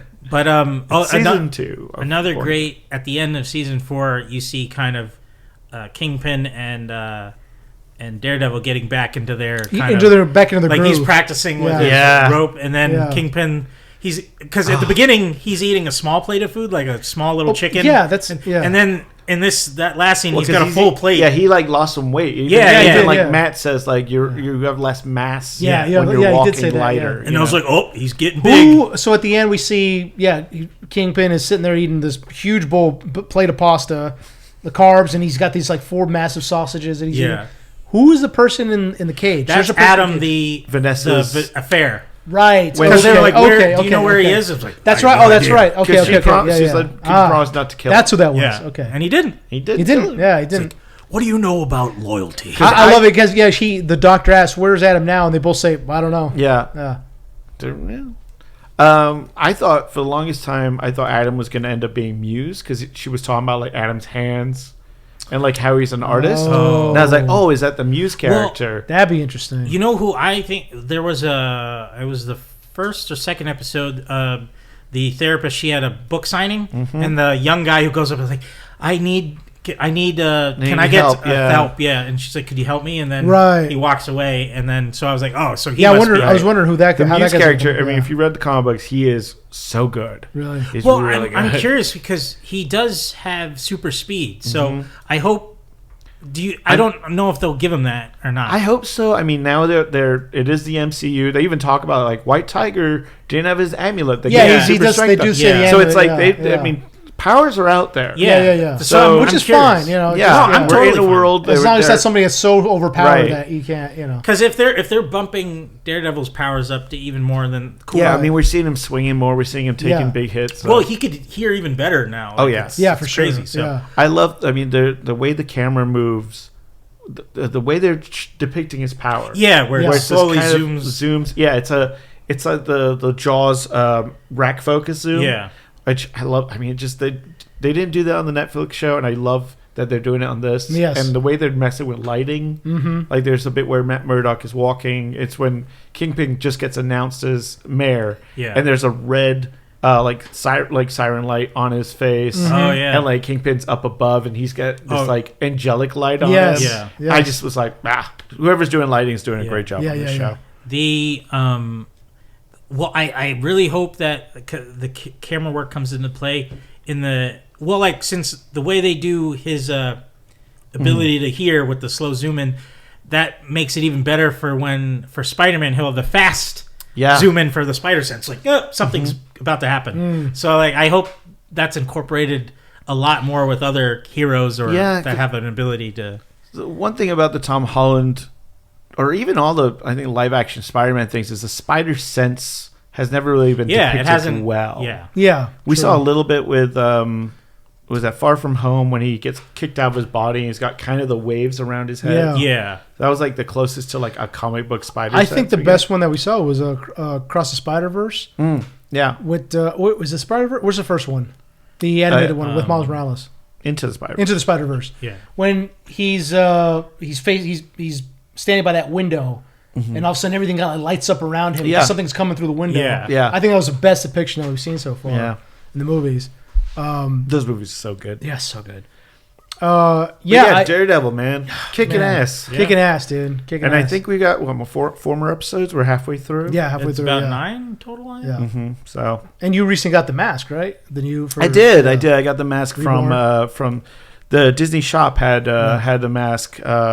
Briefly, I mean, it was like pretty much the only promo thing they did for the show. Yeah, it's strange. Yeah, it's weird how they. I went to Disneyland and I was like, I went just a little while ago and I didn't see shit. They didn't have anything. Yeah, and I even asked at the store there. I was like, oh, do you have any because I was like, oh, maybe I'll get a second one because I ordered one from the online store. Yeah. I was thinking of buying one too. Yeah, and I thought I'll get a second one so I can repaint it or just, you know. And I asked, and they were like, he was like, those sold out first day. We've never restocked them. Man, come on. And I was like, yeah. So I was very surprised because it was not too expensive. It was about $70. Yeah. And the quality is really good. Yeah, you know, like I've got, I have a few of the Marvel helmets. Like I've got the Green Goblin one. I got that a little bit ago too. Yeah. I pre-ordered the Dr. Doom. Oh, you nice. did? Yeah, I did. I didn't. How much is that? It wasn't pricey at all. It was like I forget what it was, but I think you could still pre-order. It comes with the hood and everything. Yeah, and I was like, oh, that's cool. But I hope to have my villain mask wall. I just need like the Shredder's helmet, and that's it. There you go. But I want the '90s movie. I don't want the cartoon. Yeah. Get some on Etsy. They're made out of metal. I know that for like $1,000. I know. Well, there was one guy that I was following for a bit because I was just keeping an eye on it. But he's like $200 flat, and I was like, oh man, because it looked so cool because he has some of the battle damage, like $200 for one. Yeah, that's really good. I know. Why did you get it? I didn't have the money at the time. It was like years ago. Damn, that's really good. So, but he something's made out of tin or some shit. The ratings on it were dude. But like he didn't make a lot of them, and like at a point he kind of just stopped, and I was like, damn it. Yeah, because I've seen some on Etsy they're like $700-800, yeah. but they look legit, dude. Yeah, they're made out of metal. The guy's like there's like a blacksmith like sculpting them. It's crazy. Yeah, that's awesome. The one I've always wanted that's always been out of reach is. In the early 2000s, Disney had a line called like Movie Makers, and they did like 1-on-1 scale props. Oh, damn! And they had a metal Rocketeer helmet. Oh yeah! Wow. Oh yes, I do remember. It's a beautiful thing. Yeah. I've seen them come up on eBay. Yeah, me too. But they're over $1,000. Yeah, so like $1,200 if you want to buy them now, because and no one on Etsy, no one makes them out of metal. They all do like the resin, versions and stuff. And I'm like, I want that metal one, but dude, that and the jacket. Yeah. Fuck. Yeah. When are we gonna get a new Rocketeer movie? God damn it! What the hell's going on there? Get to it. Show. Get to it. Start writing. Let me have it, Disney. Believe me. It's one of those it's funny because it is one of those things that keeps coming up, like with Disney. Like they keep going, like I think they had on Disney Plus. There was like a cartoon, and then there was talks of a Rocketeer movie. I think Ryan Coogler was attached at one point. To do like a Tuskegee Airmen Rocketeer movie. Oh, I've been sick. Yeah. But like nothing ever materializes. I think it's one of those. Yet again, it's an IP that our generation really digs, but if you talk to a kid, like they don't know what a Rocketeer is. Yeah, but I mean, if you introduce it to people, I think if the last Indiana Jones did really well, we would have got more of those kind of adventure movies. Yeah, probably.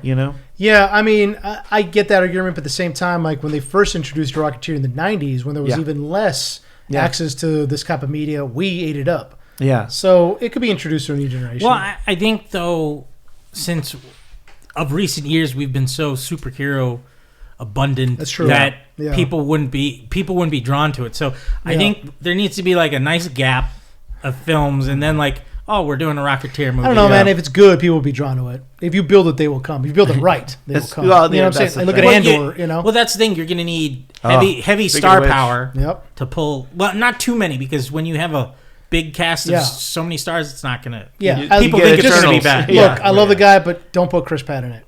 Just stop it. Just stop it. I mean, can we talk? Yeah, we'll talk about that. Yeah, Daredevil: Born Again. Watch it. Great. And speaking of which, we recently watched Electric State. Did you watch it, Jen? No, I did not. We watched Electric State on Netflix. Things, so. Yeah, it's Millie Bobby Brown is it, and Chris Lord is playing Star-Lord. Chris Pratt plays Star-Lord. And again. it's why don't you give us a breakdown on it, Watson? Oh, and tell us what you thought about it, because I have my opinions on it. Yep. Did you like Ready Player One? It's Ready Player One. No, except worse. Except for worse, yeah. So this is the Russo brothers. Yeah. Back again. Mm-hmm. A $300 million budget. Yes. For a Netflix's most expensive project. Yet again, it doesn't make sense to me they know this is going to streaming. Yeah. Like Netflix are going, we're not going to give this a theatrical release. Mm-hmm. Yeah. We're going to spend $300 million. Which is weird, man. And it's not a movie that's going to, I don't know if this is ever going to be like a thing that's going to bring, people aren't going to get Netflix to see this movie. I kind of feel like maybe it's like some kind of tax write-off or something they needed. That's why they didn't put it on in theaters. I don't know. How weird I'm Hollywood trying to accounting make any is. sense of this. Yeah, man. It's like because the story is so. It's based on a graphic novel. Yes, which is mostly art. Not it's a ton an of story. art book. Yeah, it's a lot of pictures of landscapes with very kind of 1940s Fallout-looking robots. Yeah, And they basically made a story about that, about Millie Bobby Brown's character. It's weirdly set in the 90s, where they talk about Walt Disney created these robots in the 50s and 60s to take care of the theme parks, like very itchy and scratchy episode. Yeah. Basically humanity is kind of taking all these robots to do their everyday tasks. Yeah. And then there is a robot war because the robots become self-aware and they want freedoms. Shocking. And so the robots and humans start a fight. Mm-hmm. During this time, Millie Bobby Brown, and it's like early 90s, we got Clinton as president. Like nothing else. This is nothing that really bugs me about movies like this and like movies like, you remember Bright, the one where it's like orcs are in real world. Yeah. Like nothing else in society is different. It's the only difference is like there's robots in this world, right? But they still talk about like big mouth Biddly Bass, and they talk about like there's no other achievements.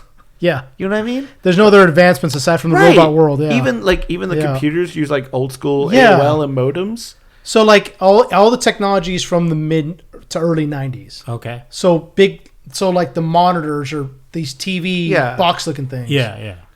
And you remember like computers back then couldn't process shit. So it's like, how are you making self-aware robots? But okay. So it took like 15 minutes to download like a nudie picture on those old modems. Not that I would know, but Well, I will defend that story plot. You'll defend those nudie pics. Yes. Yeah. But no, the story plot of just like it's at the end of the world happened and like there was sentient robots of some kind. Yeah. Like I love the movie Turbo Kid, and there were robots. That's true. That were Turbo advanced Kid's really great. Yeah, but Turbo Kid is like very tongue in cheek. Satirical. This was played it serious. This takes it seriously. Yeah. So you first introduced to Millie Bobby Brown and her brother characters, and you find out he's like a genius. He's like a 14-year-old genius. Mm-hmm. Yeah. And he's testing at like Harvard or MIT. I forgot what school he's at. Yeah. He tests off the charts, and they're like, Einstein couldn't finish that problem in 3 days. You did it in 10 minutes. Yeah. And as he's leaving, he's like, I don't want to go to that school. I want us to be friends forever.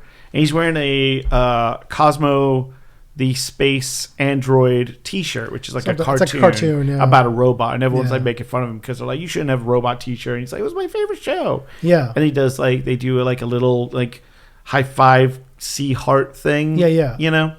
But at the time, the military is just about to go to war with robots. Like they're just starting the robot because war. they're on a college campus, and he like bumps into like a recruit, and the recruiter's like, "Why are you wearing that? War's coming," and shit like that, and you're like, okay.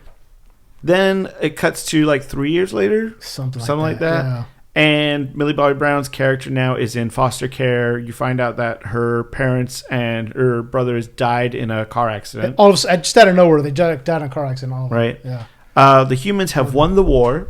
And have taken all the robots and thrown them in the middle of like Arizona. Yeah, right. They call it the exclusion zone. Exclusion zone. They've walled up an area, and all the robots live there. Yeah, now. Arizona sucks. Right.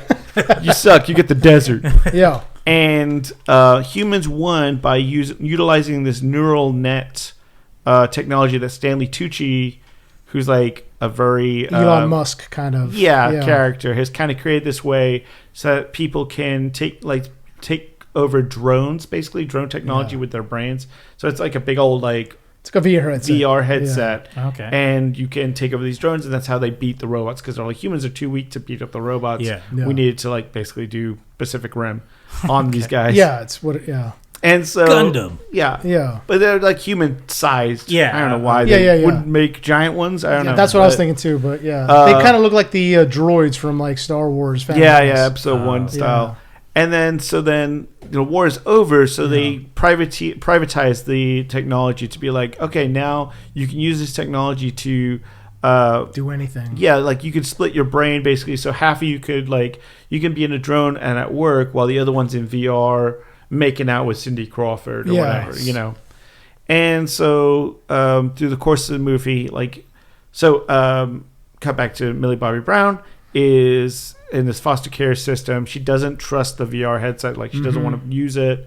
And then she's at home with Jason Alexander, is like her foster dad, who's basically just like lives in a chair and has the VR headset the entire time on. She also, before her brother died, she's like wearing like very like kind of like, you know, girly clothes, and she has like bright hair. Yeah. And then after her brother, she's like kind of like a goth. Like suddenly she's wearing like very like fingerless dark gloves and like black hair, crimped hair. And it's like, okay. And so it's the end of the world, baby. Yeah. You gotta. So then a robot shows up to her house, and it's a Cosmobot, like from the cartoon, and it does the same little heart gesture, but it only speaks in phrases from the cartoon. Yeah. So it's like, we need to go to the moon. Yeah. All right, man, let's do it. You know, that kind of stuff. Yeah. I think it's Alan Tudyk does the voice of the robot. So, yeah, of course. And so, like, she kind of realizes that it's her brother is in this robot kind of thing, like his consciousness. He's controlling it somehow. And so she's like, we need to find you. Where's my brother? And they like, the robot points to the exclusion zone. Like, you need to find the doctor. And the doctor is played by, Keho Kwan? Yes. So they're like, you got to find that guy. So, you know, it's a mission quest kind of thing. So they go to the exclusion zone, but they're like, how do we get in? And they find out that Chris Pratt's character is kind of a Han Solo smuggler. Star-Lord, Yeah, Star-Lord, who has his own friend robot who's like, what was it, construction bot or something? Yeah, so like they have these, because they had different robots for different missions. So like, you know, they had like robots that worked in the house. They have a robot that was like a hairstylist. They had robots of construction bots. Yeah. And they all rose up. So there's these all types of different robots that were used for but they're not like war bots. They're all household appliances. Yeah. And so this construction bot is like a tiny bot in a bot. Like, it gets like has multiple size suits it can change into depending on what. And it has a face that has like an LED screen. So it's kind of like the robot from Spider-Man Across the Spider-Verse. Yeah, absolutely. You know, with the girl with the machine robot. And that's voiced by Anthony Mackie. Yeah, that's right. Yeah. Which is actually pretty good. And his relationship with Chris Pratt's pretty good, because it's like, you know, you find out that they were trying to kill each other for so long, like they were in battle against each other, and then the robot saved his life in the last minute. So he's like, I was dying on the field, and then this damn robot came along and saved my life. So now, you know, we're buddies.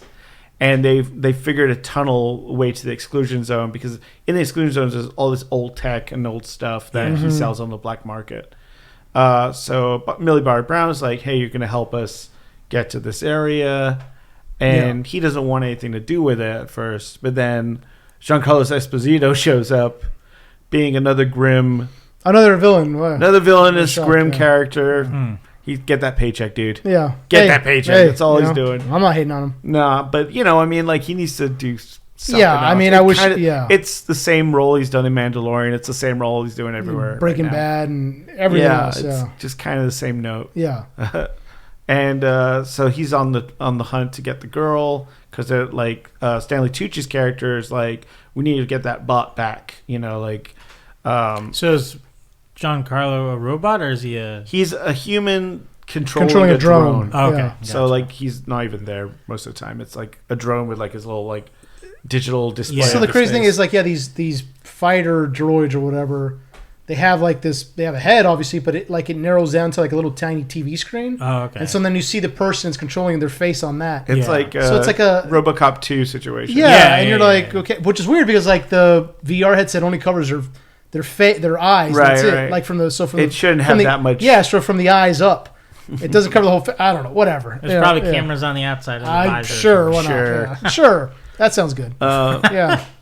So John Carlos comes in, destroys Chris Pratt's like bunker that he had all his stuff that he was selling, and and then so they go to the exclusion zone. You find out there's like, as soon as they get in, like Chris Pratt's like, yeah, stay down. There's like scrapper robots that will take you apart and stuff like that. There's like all these different types of robots, and there's like a robot city in the middle. That's it's in an old like mall that was in the middle of the desert. So like, and you get there, and the president of the robots, which is a Mr. Peanut, who was also the leader of the rebellion, is there. And he's Mr. Peanut is a robot, and he's the emperor of the robots. And the rebel leader, as Mr. Peanut should be. And they're like, "Can you help us find this boy?" And he doesn't want to at first, and then at first he doesn't want to. Then he's willing to sacrifice his entire society for these people. He basically is like, okay, whatever. In for a penny, in for a pound. Sure, yeah. Well, he's probably like, sometimes you got to crack a few peanuts to a few shells to. He doesn't like nut puns. Yeah. Oh. And so then they make it to Ki-Hwan Kwan's place.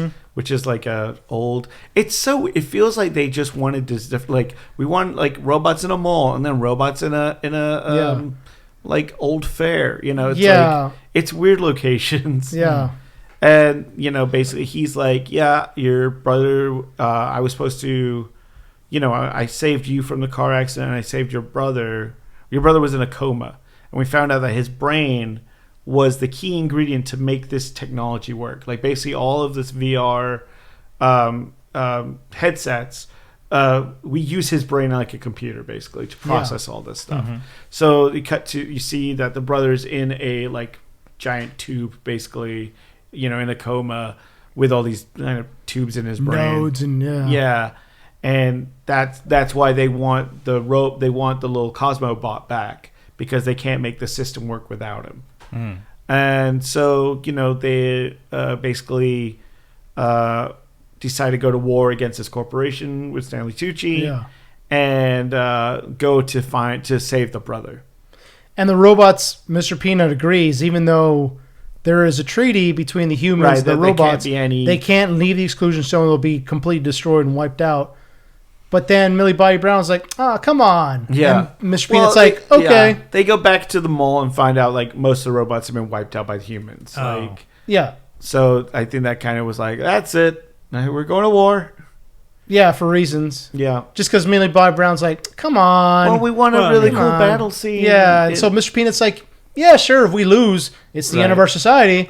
And we got wiped out once. So, but where's the final battle? Is in Seattle? I don't know. Well, it seemed like the wiping out of the robots at the mall was why they were like, let's attack them. Yeah, but the reason they were attacked is because they gave shelter to the humans. Right. And gave shelter. So it's like, again, goes back to like Mr. Peanut being like, at first he's very hostile to them. Like he even says like, "Oh yeah, there's a doctor that came through here and we left him to die out in the desert because we can't break the treaty." Right. And then all of a sudden Millie Bobby Brown's like, "Oh, come on." And Mr. Peanut's like, "Okay." It's a lot of that. Yeah, it's just like your society's basically, you can't reproduce. There's no more robots being produced. And they looked all beat up. They're beat to shit because of the war and because they've been out there in the desert. And they haven't been repairing themselves. Yeah, they haven't. Yeah, so the scavenger bots, like they're taking pieces of all the robots. Right. And they were so cool and we never saw them again. We saw them that one time. Yeah, the one time. I thought that would be more of a threat. Yeah, me too, but they're not. And then, so there's this, it looks like there's maybe a couple dozen of them left. Yeah. So like, let's say there's 200 of them left. Against millions of humans who have the weaponry down to wipe them out. Right.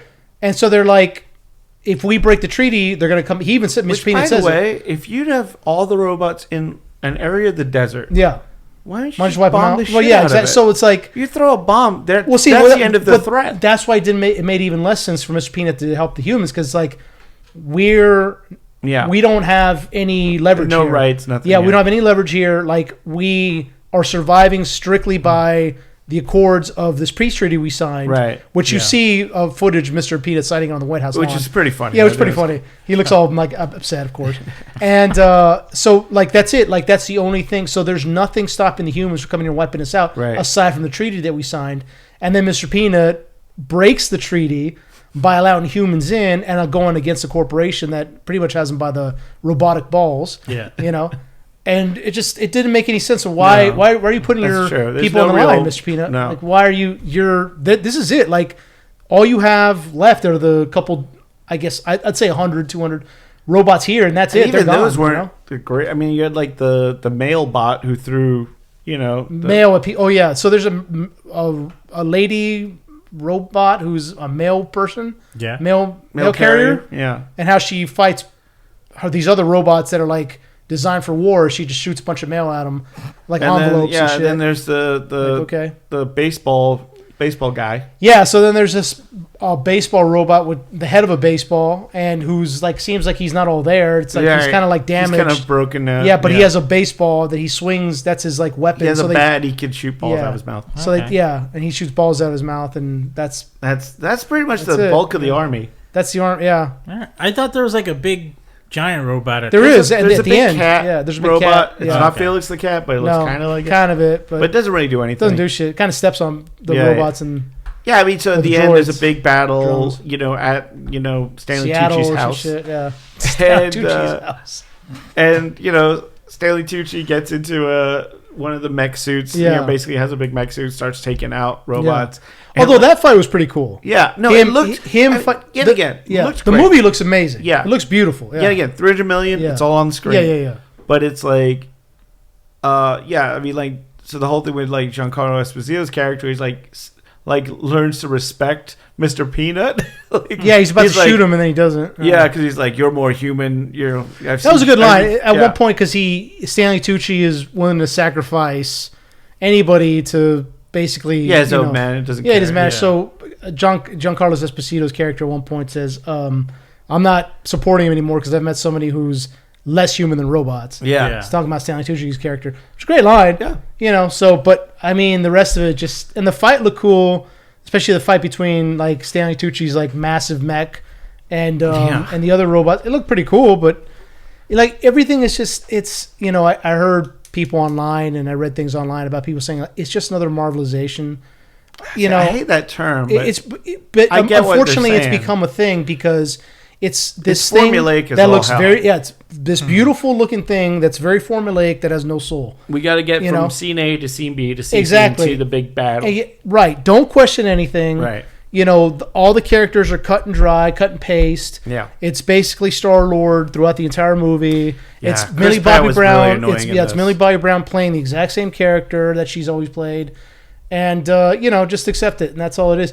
Whereas like I didn't read the graphic novel, but it's got a huge following apparently. Yeah. So I've seen things from the fans of this thing saying like everything that made that book like incredible and beautiful, and like even the scary parts, because apparently there was like a lot of droids or robots that are like kind of like shut down from the war that kind of look terrifying. They cut all that out, and it's just like there's no soul to it. It's just cut and paste of the visuals into the movie. Yeah. But the actual soul of the book is just kind of not there. It's just kind of another, hey, let's have it's a cash grab. Yeah, exactly. Let's have these very hot actors, and hot is in terms of their career, just go through the motions again, Yeah.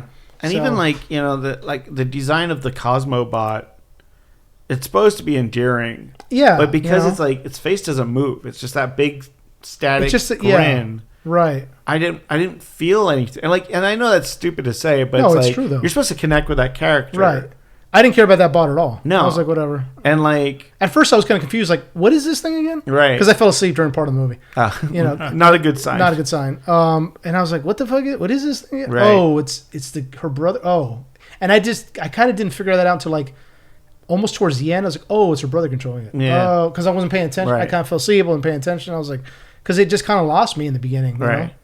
Well, I think the face wouldn't be a problem for you guys if the voice. I mean, if it wasn't just quotes of the show. See that? If he was allowed to talk. It was very like Transformers, like Bumblebee kind of. Yeah, exactly. Yeah. But like like even R2D2 doesn't have a face, right? Yeah. Like but you still feel for that droid. And I still feel for Bumblebee, even though he could only say radio. There was things, something about this one just didn't connect because it's kind of lifeless. Right. It just kind of follows his sister around for a bit. It's just kind of there. Yeah, I wish it was more plucky or something. There is a nice part where they're in the robot city, the mall, whatever it is, the capital, whatever you want to call it. Oh, when he's he projects the cartoon onto this wall, and he kind of like leans his head into his sister, and she like puts her head in his lap, and then like all the other robots come out, right? Because they're in this big that was a sweet atrium, scene. Yeah. And then like this big open atrium, all the robots gather around and watch this cartoon, and it's like, okay, yeah, that's cute, I guess. But like that's the only part of me that was like the only part of the movie I was like, oh, that's nice. Yeah. The rest I was just like, whatever. So the creator was the better. You should see the creator. Oh my god, the creator is such a better version of this. Thank you so much for reminding me. I've heard that. Yes, I've heard the same thing. The creator and how much was the creator? Like 15 75 million, something like that. Yeah. It was such a short amount. Small amount for that movie. And like you could make 3 the creators. That's what I heard too. Yeah, people were saying that too. And the creator was, oh man, such good. Yeah, that got me so hard. That movie. Yeah, man. The description of the people using robots as their kind of what's the word I'm thinking? Avatar, but it starts with an S. It's like a surrogate, like the movie Surrogates with Bruce Willis. Yeah, there you go. Exactly. It's like it seems from what you guys described, it seems like they pulled from so many other sci-fi films that had to do with robots, and they blended it all together, and it just didn't really stick. So. Yeah, exactly. It did feel very derivative of everything else. Pretty much, yeah. And the problem is when you're spending $300 million for a derivative script. I mean, just like you should have just looked at the script and been like, okay, this kind of feels like everything else. Like, yes, I know probably the Russos carry a lot of weight, like, hey, we've had billion-dollar movies, and Netflix kind of wrote them a blank check to do whatever they want. But like, what they made the Gray Man and Cherry, and then this, since doing the Avengers movies, and all 3 of those are not great movies. And there's another, I thought maybe they thought it was funny. It was weird. Like there's a part where Star-Lord has a very I'll let you just call him Star-Lord. Yeah, he has because that's what he's playing. He even said he's going to play Star-Lord throughout most of his movies. It's just to an extent, he has a close relationship with his friend. What's his name? Is it? The Cosmo, not Cosmo. No, what's his? Mackie droid? The little tiny, what's his name? Herman. Yeah, that was it. He has a close relationship with his robot pal Herman, who spared his life during the war. And at one point, at the end, it was pretty touching because Herman fights Stanley Tucci's mech, and Stanley Tucci's mech kicks his ass, like fucks his ass up, right? So it looks like we think he's dead. Sacrifice play. Yeah, sacrifice. Like he saves himself. He sacrificed himself to save Star-Lord, right? Yeah. Which was, and it's like, okay, that's a cool little touch, And of course, there's 2 things. I was, of course. So they make it kind of weird because like Star-Lord is like crying, like, oh no, it's like, oh my, come on, Herman, you can't be dead, buddy. Like, I love you. I love you. It's like, I love you kind of more than just a friend. Yeah. And I was like, what? Like, what the fuck did you just say, dude? He plowed that robot. And it's just like, and he's not even like, it's not even. He boned that bot. Yeah, man. It's just like, what the fuck? And then, then Herman. That future. But then Herman, like, pops up from, like, there's another smaller one inside. Like, oh, no, I'm alive. I like the idea of it being like, it's the like, Russian nesting dolls of robots. Yeah. And it's just like, of course they can't let him die. And of course, they had to make it weird with it. I was like, what the? I don't. It was just. It's like that. I didn't find that funny. I just found it kind of creepy. I was like, okay, because it kind of came out of nowhere. Yeah, it's just like the one thing I liked about Solo, the Star Wars. I was just thinking about Solo. Yeah, was the stuff with Phoebe Waller-Bridge's robot character and Lando. Yeah, and Lando being such a dog, like he wants to fuck anything. Yeah, so he will fuck a droid. It's canon now. He would fuck a droid. But it seems though. Maybe that line in Electric State was like he sees him like a brother, like he. No. He says he's like I love you. He's like I love you as a friend, maybe more than just a friend. He says that. Yeah, it could be family, like right. You could say that, but why would he? No, dude, you could just say I love you as like family. You're my brother, not just be like, oh, I love you more than just a friend. So like, was his delivery more like comedic in that sense? Or who knows? Like it seemed like it was, but it also seemed like because I could see him meaning family. It's just I don't know how sincere in the scene. I get what you're saying. Pretty sincere. Yeah, I get what you're saying, but like don't say it like that. Say it like I love you as family, as my brother. Don't say it as like maybe it's more than just a friend, and then don't follow that up at all. It's just like that's just. It seems should have given him a smooch. I definitely think they were doing like they were trying to hint at something like isn't it funny that he might be attracted to him, or maybe he's not, Well, like I could see if someone was talking that bot. If someone was talking to Chris Pratt and he's like, it's like I loved him. He was more than a friend, more than a friend. And then in that, I guess the delivery. It depends on the delivery. Yeah, it depends on the delivery. If you saw it, it's just like I don't know what whatever take they went with is the wrong take. It's the wrong one. Yeah, and it was very strange. It's a weird. But of course, the robot's not. It doesn't matter because the robot's not dead anyway. And he was like, "Hey, man, did you say you love me more than just a friend?" Yeah. And the robot says, and he's like, he got aggressive about it. Yeah, and it's just like, okay, this is whatever, dude. Yeah. It's like he just he woke up and was like, "Gay." Yeah, that's basically what the robot did. I know. It's like what? It was weird, man. It was just I don't know. Yeah. So, Electric State. I didn't want to see it. I didn't want to see it. I was like, I'm not interested in this. Julie wanted to see it, so I was like, all right, well, and I'll watch. I fell asleep. We got some good content. Yeah, there's some good content about it. No. So, yeah. Because I had heard pretty bad things about it. So I was like, I kind of don't want to spend my time watching it, but whatever, I'll give it a shot. I wanted to give it a shot too because it's like Red One. It's like these movies that are so massive now, and you go, oh, 300 million. They really put they put their heart and soul in this. You go, no, they didn't. They just put a lot of money into it. Yeah. I mean, part of the budget could have just been to get those actors in the movie. Yeah, well, that's definitely I'm sure those actors are a lot. I'm sure that's 100 million for sure. The special effects. I mean, yet again, it looks really good. The special effects look great. The visual effects in this film, the robots. I don't think they had any practical robots in this movie. No, there was no like real BB-8s rolling around like we did Star Wars, but it did look really good. Yeah. So I don't recommend it, but if you want to check it out, check it out. So Watson Electric State, would you recommend it? I think it's a good background movie. Well, you're like it's like a Sunday afternoon. You're doing the laundry. Good way to put it. I don't think it's anything that's you shouldn't seek it. But I think it's not. The problem is it's not bad enough to be like, oh, it's a funny bad movie, or it's not good enough to really recommend. I think it is kind of right in the middle of an okay movie. Yeah. Now let me ask: did your kid watch it with you? No. Okay, so here's a question: do you think if a kid watched it, they would enjoy the movie more than you did? Obviously, I think if you're around probably that 11 to 14-year-old range, I think it's. I mean, even younger than that. Like, no, I don't think it's for younger. I think. No, I think they would find it boring for the most part. Yeah. Okay. Yeah. Yeah. No, with because it isn't like a Guardians of the Galaxy. It's not these crazy characters. A lot of things going on. And like the robot designs, because they have that kind of 1940s 50s aesthetic. I don't think kids. They're very metallic, like very heavy. Yeah. True. Boxy. Yeah. I wouldn't call them like family friendly robots. Yeah. I would say at least they didn't waste money on promotion because I didn't see. I mean, like it was probably a year ago. I saw the trailer in theaters like once or twice, but other than that, there hasn't been any nothing. Promotion for it. And I only heard about it through you guys that it came out. I was like, oh, what? Yeah. I didn't know it came out either until Yeah, I don't know. Yet again, I don't know what Netflix was thinking. Greenlighting a $300 million movie.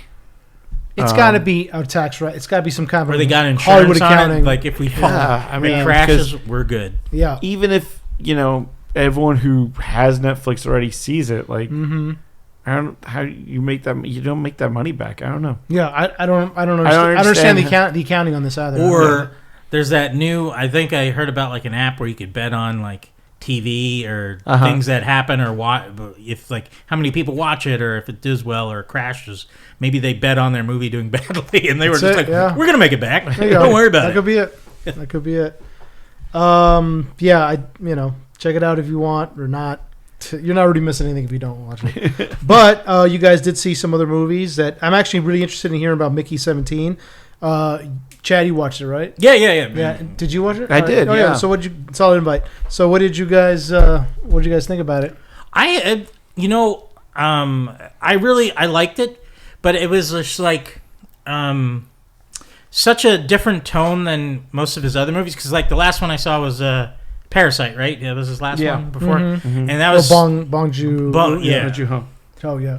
And he that one was very serious, but there was some humor, dark humor to that one. This one was a little bit more lighthearted, and like goofy. So it was just like I wasn't expecting that throughout the whole movie. So Robert Pattinson plays a guy who replicates himself. He signs up for a job where very dangerous jobs. Yes, and he replicates himself every time he dies. Right. Yeah. And it's pretty much like Robert Pattinson's character and Steven Yeun. They're buddies. Partners and buddies, and they make a poor investment, but they took out money from a loan shark, and the loan shark wants his money back. Macaroon build. For a macaroon restaurant business. Okay. And now, are both of them replicants or whatever? No. Okay. But and this is still on Earth, like they're and they're running away, and like the loan shark catches them and threatens them. Is like, hey, if you don't, we're gonna give you one more chance to get our money, and if not, our boss is gonna kill you in a way that he likes, that he finds amusing and enjoys. Because basically he's like, I don't need the money, I just like watching people suffer. Yeah, so he likes it when they can't pay back, because then he gets to film another murder. And he's basically like, you can go anywhere on the planet, I'll find you. Like this guy, he like has a guy strapped up, and he's like, this guy would try to get to Australia and get away, and I still find, because he's like, I don't need the money. Yeah. Like, and then he has a guy come in with a chainsaw, just like, and make them watch him like pretty much tear. You don't see it, but yeah. So they're looking for the quickest way off world. Yeah. And so there's an expedition,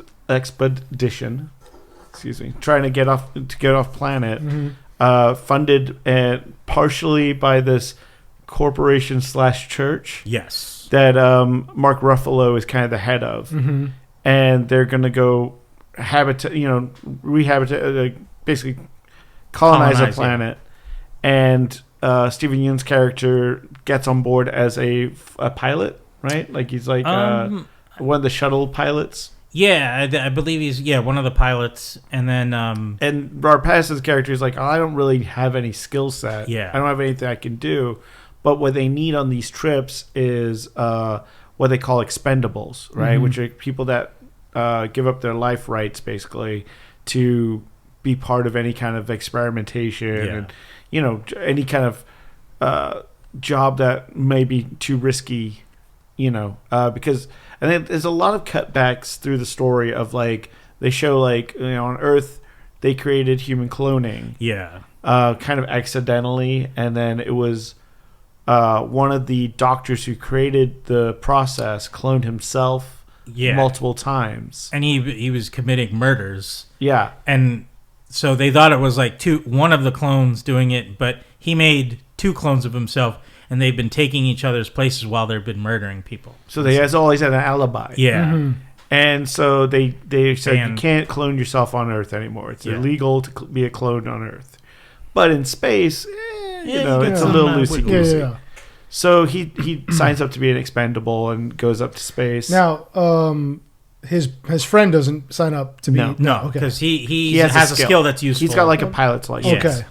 So he's like, he's only had his license like 6 months or something. Yeah. But he's able to be useful. And they go up on the space barge, basically, and they start realizing that, like, it's going to be a 4-year trip to get to...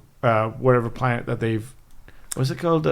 I don't remember the name of the planet, but Niflheim. Right? Yeah, that's right. So they're like, it's going to take 4 years to get there. So food, every resource is every calorie is counted. Yes, for the crew. So like they're like, you have this amount of energy. Like you can only eat this much.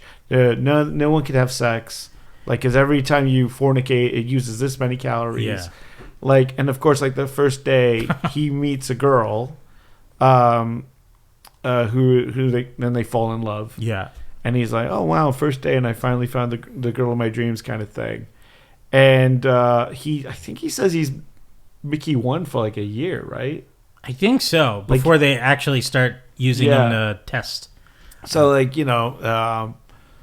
he goes out on a mission, gets killed, like he's on the side of the what's it, the radiation, like he's on the side of the ship, and he's like, oh, where's the wires that need to get connected? And they're like, actually, you're out there to see what space radiation does to your body. Please tell us when you go blind or when you lose control and when your skin burns. And like at a point, thing flies by and knocks off his hand. Yeah. It's in the trailer. Yeah. So there's another funny bit where I like where he's out on the planet and he's like, take a real deep breath. Take off your helmet and take a deep breath. Breathe in all the bad stuff, all the toxins, everything. And they're like, yeah. And all the scientists are like, just yes, another deep breath. And then you just see him coughing up blood. Like, and he's like, yeah, there was a disease in the air. Yeah. And so so they use, like, he gets this disease.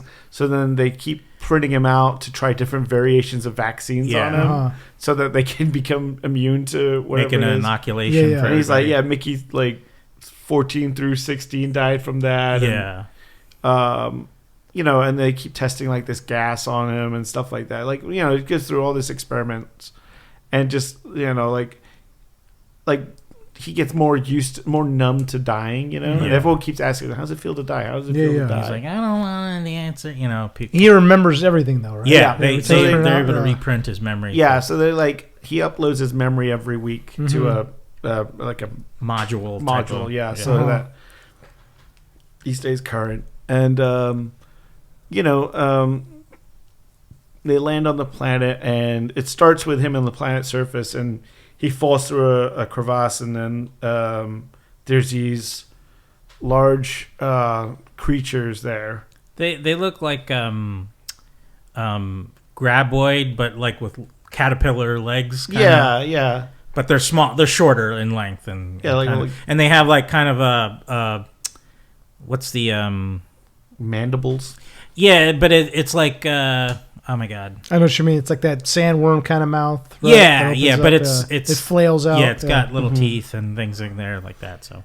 So Mickey thinks they're just gonna eat him, and like Stephen Young's like, well, Stephen. So he's like lying there, and like Stephen Young's character shows up, and he's like, oh, you're gonna help me and rescue me, and he comes down and he just grabs like the equipment. Basically, it's like, it's like, thank God they would really be mad if we left this down here. And he's like, well, they're gonna print you out tomorrow, so don't worry. Yeah.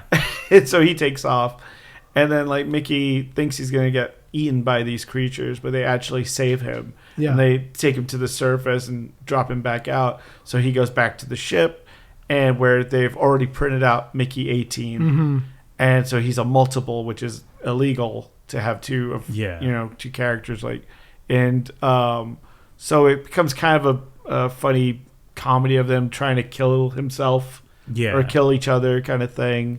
And Mickey 18, so the one thing they talk about is like when they upload your personality, sometimes it doesn't happen right. He's like, Mickey 8 was a little naive, and Mickey, and so Mickey 18 is like a more aggressive version of him. Yeah. Right, because I saw in the trailer, he's running away from himself. And the other Mickey's like... And 18's like, you're such a little bitch. Yeah. And it made sense at that point for me, because I was curious why Robert Pattinson made that voice choice for his character, where it's low and just very timid.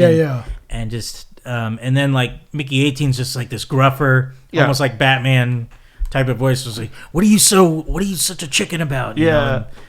And then like we should just kill him. Yeah, and so like Mark Ruffalo's character and Toni Collette is his wife was so great. Like invite Mickey to dinner. So he's like, Mickey 17's eating a nice like dinner, and it starts like poisoning him. Yeah. And they're like, tell us about the poisoning. What's going on? And it turns out the dinner was just another experiment. And was it one of the girls that saves him, or no, because they bring in the doctor to try their new inoculation to see if that'll save him.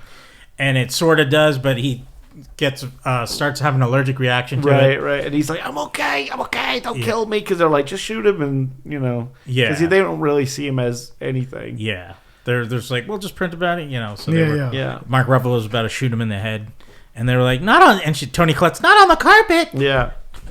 And so he's like, I'm okay, and he goes back, and then Mickey 18 is very much like, we gotta kill that motherfucker. Like, how dare he like And he's like, what did you say? And he's like, thank you for the dinner. It's like, no, you should have said fuck you, And so the Mark Ruffalo's character decided to, because these creatures live on this planet's surface, he's like, we're going to wipe them all out, we're going to colonize this planet.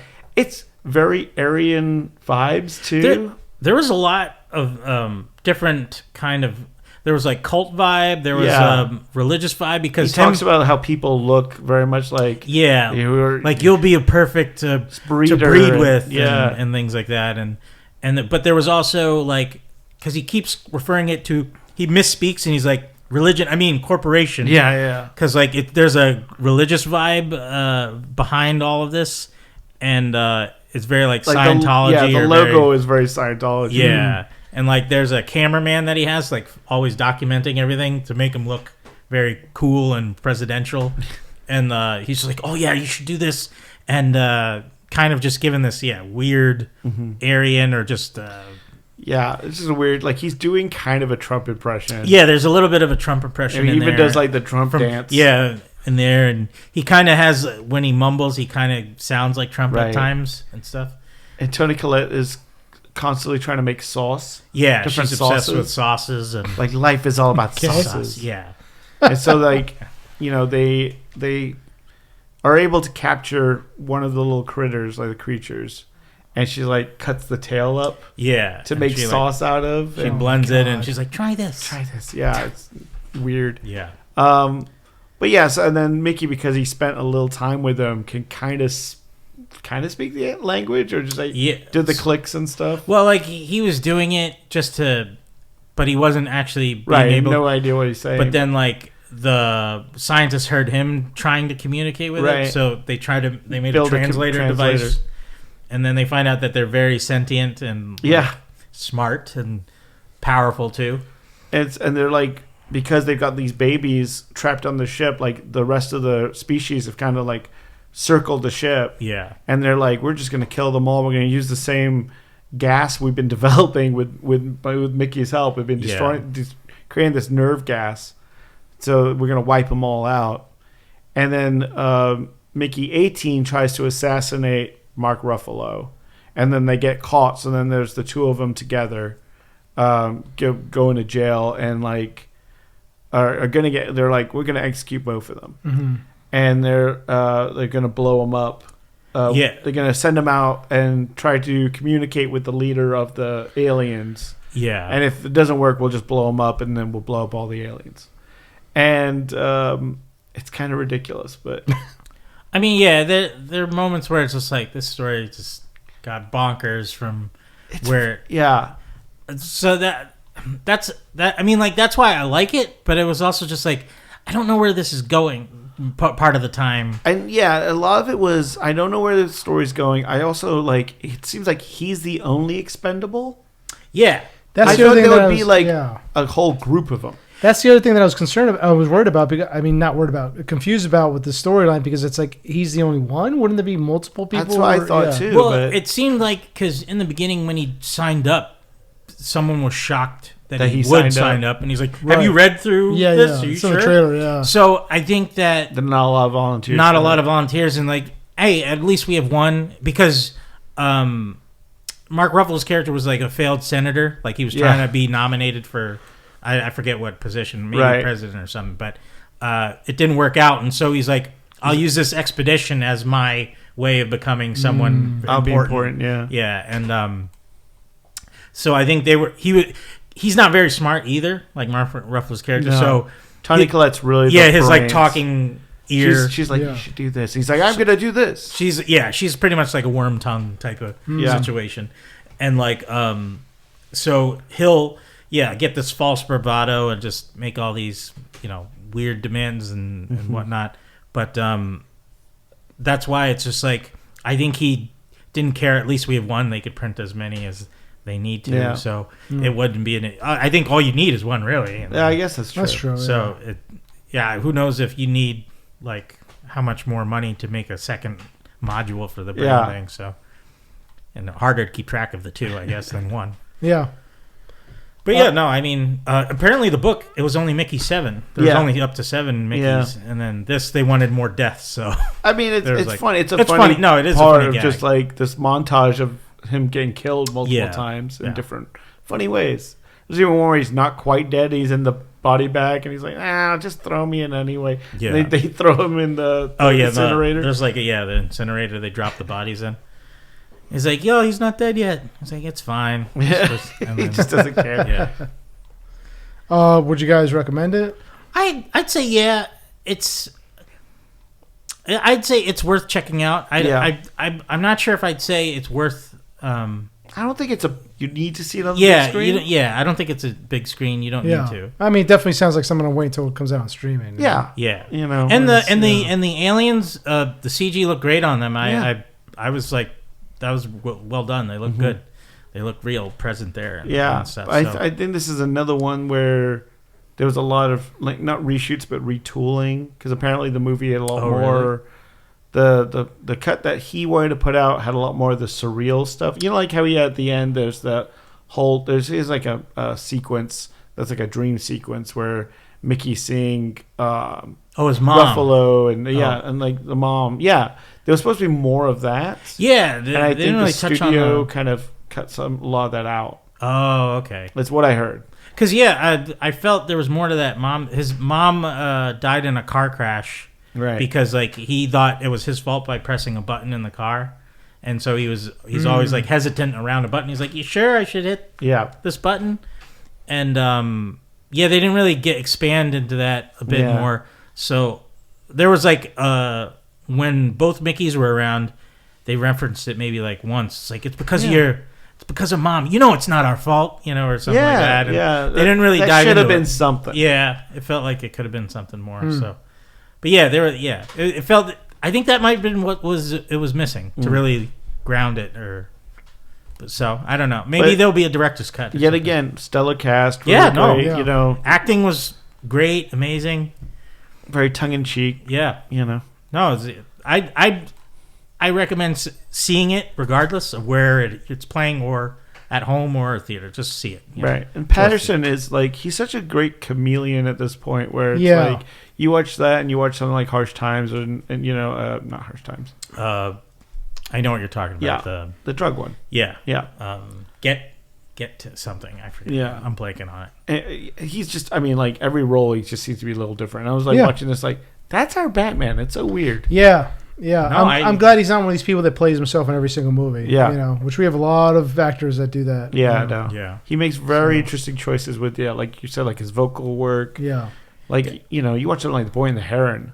I didn't see that, but oh my gosh! But I heard he transforms his voice in that completely. So I wonder if that influenced his choice in this movie. Like, hey, I'm a little bit more practiced with like vocal technique. Yeah, I can kind of play with myself, multiple versions of myself. And I did think in this movie that we were going to get a multiplicity situation where we'd see more than the two. And I thought maybe he would print out an army of themselves. Something like that, and that'd be funny where they're all interacting. Right. And I was like, I could see Michael Keaton in this role too. I was like, hey man, right there you go. But no, Robert Pattinson, so good. I still haven't seen the Twilight movies. I probably won't, but I've seen most of his other stuff. Even Rover with Guy Pearce. Oh, it's really great. good. That's a great one. Yeah. And I think he's a superb actor, and hopefully he gets more movies outside of Batman that are I feel popular. Like he's always like he's a marquee main name actor who doesn't want to be a main name. Like he really wants to play second fiddle. Like I feel like he wants like Steve Buscemi's He wants to be career. A character. Yeah. It seems I can like, see that. Or he wants to be like in independent films. Right. Kind of like Johnny Depp always hated his own looks. Yeah. I feel like Pattinson's kind of got the same thing. Yeah. I mean, hey, no. If it works for you, it works for you. So they keep just trying to put him in the lead. Yeah, no. So he's like, stop. He's like, no, I want to be this guy. Because, like, I feel bad. He in Tenet, and one of the few Christopher Nolan movies that didn't do, or just not timed. Came out at the wrong time. Yeah. Is he? Do you know if he's cast in the Odyssey with Nolan or no? I don't think so. I don't think so. No. I think because of Batman 2. But that was pushed back because the script's not even. I know. But Odyssey right now, it's Damon, it's Holland, it's Bernthal. There's a lot of actors in it. Yeah. I would just because no one likes to reuse guys. So yeah. But no Cillian Murphy either, right? Oh, not yet. I mean. Maybe he'll be Poseidon. There you go. Yeah, there's a lot of roles in that. You don't even have to be there for some of those roles. That's true. Maybe Pattinson will be like the voice of the Cyclops or something. Oh, yeah, there you go. That'd be a good one. And Chad, you recently watched Black Bag? Yes. I've heard good things about this, man. I want to check it out. Speaking of stellar casts. The Soderbergh knocked it out of the park with this. Give us a rundown of the movie, and what do you think of it? So, pretty much... I want to say they were MI5, but they never really clarify what agency they're with. But they're in Britain, and pretty much Michael Fassbender and his wife Kate Blanchett, they're both part of the same organization. And in the beginning, Michael Fassbender is warned by the other Skarsgård. I forget the third brother's name. Not Bill, not... whatever. He's from Vikings. He played Loki in that. Benicio. But he warns them about there's a device that their agency developed that was stolen, and his wife is a suspect, and some other people of the agency are suspects as well. So he's like, okay, I'll look into this. And the first thing he does is he calls a dinner. Well, he hosts a dinner with Kate Blanchett and the other suspects of stealing the knock list, but it's not really a knock list. Right, it's like a device that messes up a nuclear reactor and so they could kind of sabotage someone's nuclear power in their country, and they kind of are just playing a little game of like, here, we're going to play a little game and that's kind of, he's analyzing everybody as they're playing. Yeah, because his character's like a human lie detector. Yeah, pretty much. But he kind of seems like a character that's very OCD because like you see him place out things very neatly and the like. And but he's very, like you could tell the conversation before the dinner that he loves his wife. He's like, I'll do anything for you. Even before they have the dinner, he kind of is just saying that he really wants to, I'll do anything for you. Like, even I'll kill for you type of situation. So after the dinner goes a little awry because some of the people who work together are in relationships with each other. And like it ends up with one of the girls stabbing the other guy's hand on the table because it was revealed he was like cheating, or she thinks he's cheating. He's like, I wasn't cheating. So there's funny moments in this movie. Don't cheat on a spy wife is what it is. Yeah, hey, seriously. Man, you never know the someone stability. Who's trained to kill. Yep. Yeah, and it's very kind of like who done it a bit with, because even at work there's just conversations with people, you don't know really who it could be. Obviously it'd be stereotypical if it was Kate Blanchett's character, right? And it turns out like as the movie progresses it reveals like I really want people to see this and I don't want to ruin it, but like spoiler warnings ahead, here that it was a setup to set them both up to think one or the other was sold the device. Jacques Hughes. Okay. Because Pierce Brosnan, he's a very small role compared to the rest of the cast. He was ahead of the plan to kind of just make it look like Kate Blanchett sold the device. It's a double cross. Yeah, it was a double cross pretty much for the both of them because they love each other so much that it would be easy to cause a ruckus.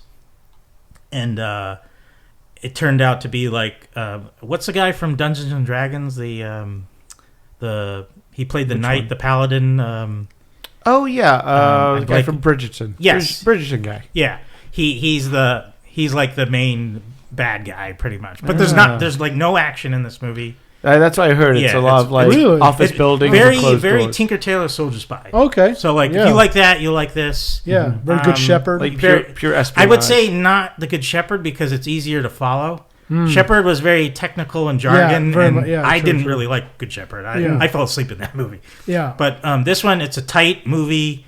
Not a lot of like what's going on. You can you could kind of follow very easily, and there was nothing that just felt like, oh, this is cliche. It felt very fresh. Yeah. And so I just like how a lot of things were executed, and the acting superb. Everyone did a great job. I heard great things about the score as well. The score is very like Ocean's 11. It was Ocean's 11, but I also got vibe of what's the movie Michael Keaton where he's the eagle, the hawk, Birdman. Sorry, yes, Birdman. The drums kind of very 70s jazz kind of it had very heavy 70s influence percussion and I love that because I'm a big 70s like Dirty Harry so I'll probably, if it's on vinyl at some point, I'll probably pick that up as a score. But Soderbergh, awesome job. So big recommendation if you can see it in theaters. You don't have to, but I'm saying please support this movie because I think it deserves a shot to be nice. Make some more money. Yeah. But see it whenever you can, home or theater. Fully recommend it. Nice. Yeah, I've heard good things about it. Yeah, I definitely want to check it out. And then you also watched Novacaine? Yes. Yeah, I saw Novacaine too. Okay. Yeah. Hey, you guys seen all these movies without me? Thanks a lot, guys. I mean, hey, man, you got. I do it like during the day when like most people are working. I know. You got responsibilities. I got that Regal app, baby. Yeah, that's right. Oh yeah, you got the Novacaine. Obviously, dude can't feel pain. Don't know how that. Okay, I guess it's a disease. Yeah. It is a disease. Legit thing. Yeah. No, it's. But I mean, okay, but yes. Tell us. So Jack Quaid, having a hell of a year by the way, between that and Companion and The Boys. I was surprised by this movie. But before I've seen him in a few things and he's good. Yeah. But this one, he really I had fun watching him. He knows his lane, right? Yeah. He plays that nerdy like the beginning of the movie. He's very like Jack Quaid kind of regular character, right? Like nerdy kind of guy. He plays Nate Kane. Yes. Also known as Novacaine. Yes. I was like, it's a nickname his bullies used to call him. Yeah. Because in the beginning you see like his day to day. Like he wakes up, you see that everything in his house is kind of padded. Yeah, he's got tennis balls on corners of tables. Because his whole thing is like, if I get hurt, I won't even know it. You know, he's like, there was like a very cool part in the shower. Yeah, he's got a rod blocking it, so it can't go any hotter. You know. Yeah. And there's stuff like he doesn't eat solid food because he's afraid he might bite off his tongue. So he's like always doing smoothies, you know. Yeah. And so he works at a bank. He's an assistant manager of a bank. There's a bank teller there with this girl named Sherry. She's from Prey. She's the lead. Yes. Yeah. And he's got a crush on her, but doesn't have the cojones to go up and say anything. And you know he's a good-natured guy, and one of the guys that came in for a loan who runs a tool shop. Yeah. And you know talks about how his wife died, and you know Nate's very upset. You know, I'm sorry, and he's like, well, you know, I'm just glad I had the time with her that I did. Yeah. You know, like any day I didn't spend with her is what I really regret. Yeah. And so it gets him the balls to go and ask the girl out for lunch. And they go out to lunch. Well, it was actually because he's getting coffee and she bumps into him and he spills hot coffee on his hand. He's like, oh, no, it's fine. It's fine. It's and all right. She's like looking and it's like second-degree burn. Yeah. And so she's like, well, let me buy you lunch or something. Yeah. And he's like, no, I'm okay. And then finally he's like, okay, I'm going out with you. And so they go to lunch and she orders pie. And he gets a milkshake. Mm-hmm. Pie again with from Looney Tunes. There you go. And so, you know, she keeps going like, have a bite, you know. And he's like, oh, no, I'm okay. And she's like, oh, come on, you got to have some of this pie. It's the best pie. And he's like, I don't eat solid foods. And then he explains the situation with it, the diseases he has. And he's like, most people that have my condition don't live past 25. And he's like, my parents pretty much locked me up and made sure I was safe because I broke like so many bones when I was a kid, didn't know it. And then he's like, yeah, and then the word got out in like junior high about me, and people beat me up. So she invites him to she's doing an art show that night. Yeah, at a bar. And he's like, well, I got plans, and he goes home and he does online gaming. And he's talking to his buddy who is played by guy who's Ned leads in Spider-Man. Yes. Name is lost right now. Yeah. But he's like online talking to him, and he's telling like he's like, I'm just this nerdy guy. Jacob, thank you. And so Jack Quaid's like, I'm this nerdy guy. She's never gonna. I'm not like you. Like you're this tall dude with long hair that gets laid all the time, and and he's like, it's like. It's how I live, man. And he's like, just go on this. So he goes on the date, basically, meets up with her. They kind of hit it off. Yeah. And, they go to a bar. And the bully from school comes in and is like, hey, Novacaine. And he's like punching him and stuff like that. Like, he doesn't feel it. And she's like, stands up to the bully. Oh, and she orders shots. Yeah. But it's really like ghost pepper, hot sauce, but like she gives it to like you guys should do a shot together. Yeah. So and then he does it and doesn't feel it, and then of course the other guy's like that, and she's like, and now he's going home with me, kind of thing. Yeah, and he's like, oh, thanks, you didn't have to do that. And she's like, what are you talking about? You are going home with me. And so they go back to his place. He takes off his shirt, and you see he's fully tatted. Yeah, like all his body is tattooed, and it's all stuff he's done to himself. So it's this giant, like... It's like a story... Elaborate, medieval, like, story on him with, like, a knight and, like... And there's an open part here. He's like, I'm not sure how the story ends yet on the... Yeah, on his heart kind of thing. And she's like, who are you? Like, what is this all? Yeah. So, they end up spending the night together.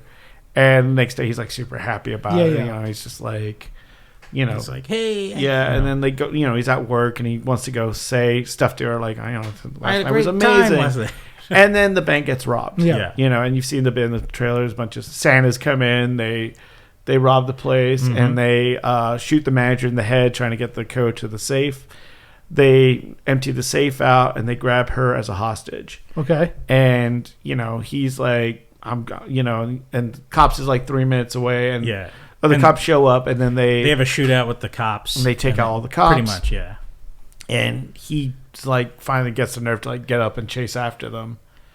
And he overhears that the backup is like 8 minutes away. Yeah. And he's like, and he takes this cop's gun that he helped make a tourniquet with his belt. And it's also, there was a point when she was over his house, he had a Mayo Clinic book.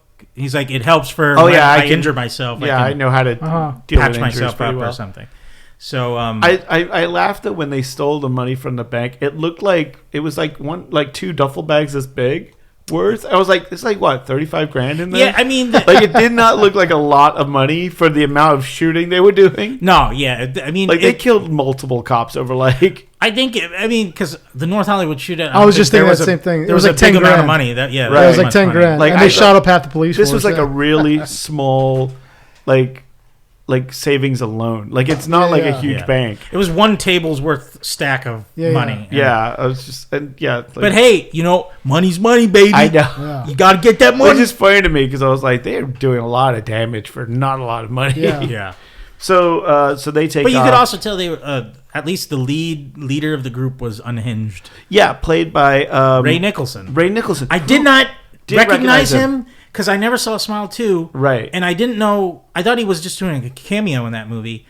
And he didn't act. But apparently he acted in that film. And he's an actor. Right. And I was he's got a beard but still, I was like... He looks a little recognizable. He's so good. He is really good. He's really, really good. I was like, if...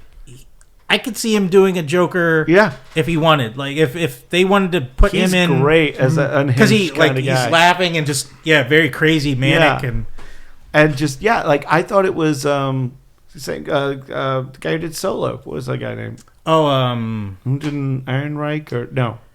I'm blanking on that. Anyway, but I had no idea it was Ray Nicholson. Yeah, I was shocked. Oh, but really good. Yeah, and you see him. unhinged enough to be where like he doesn't care about killing anybody. Yeah, so the bad guys get away in 2 cars, and one has the girl and 2 guys, and one of them is one guy.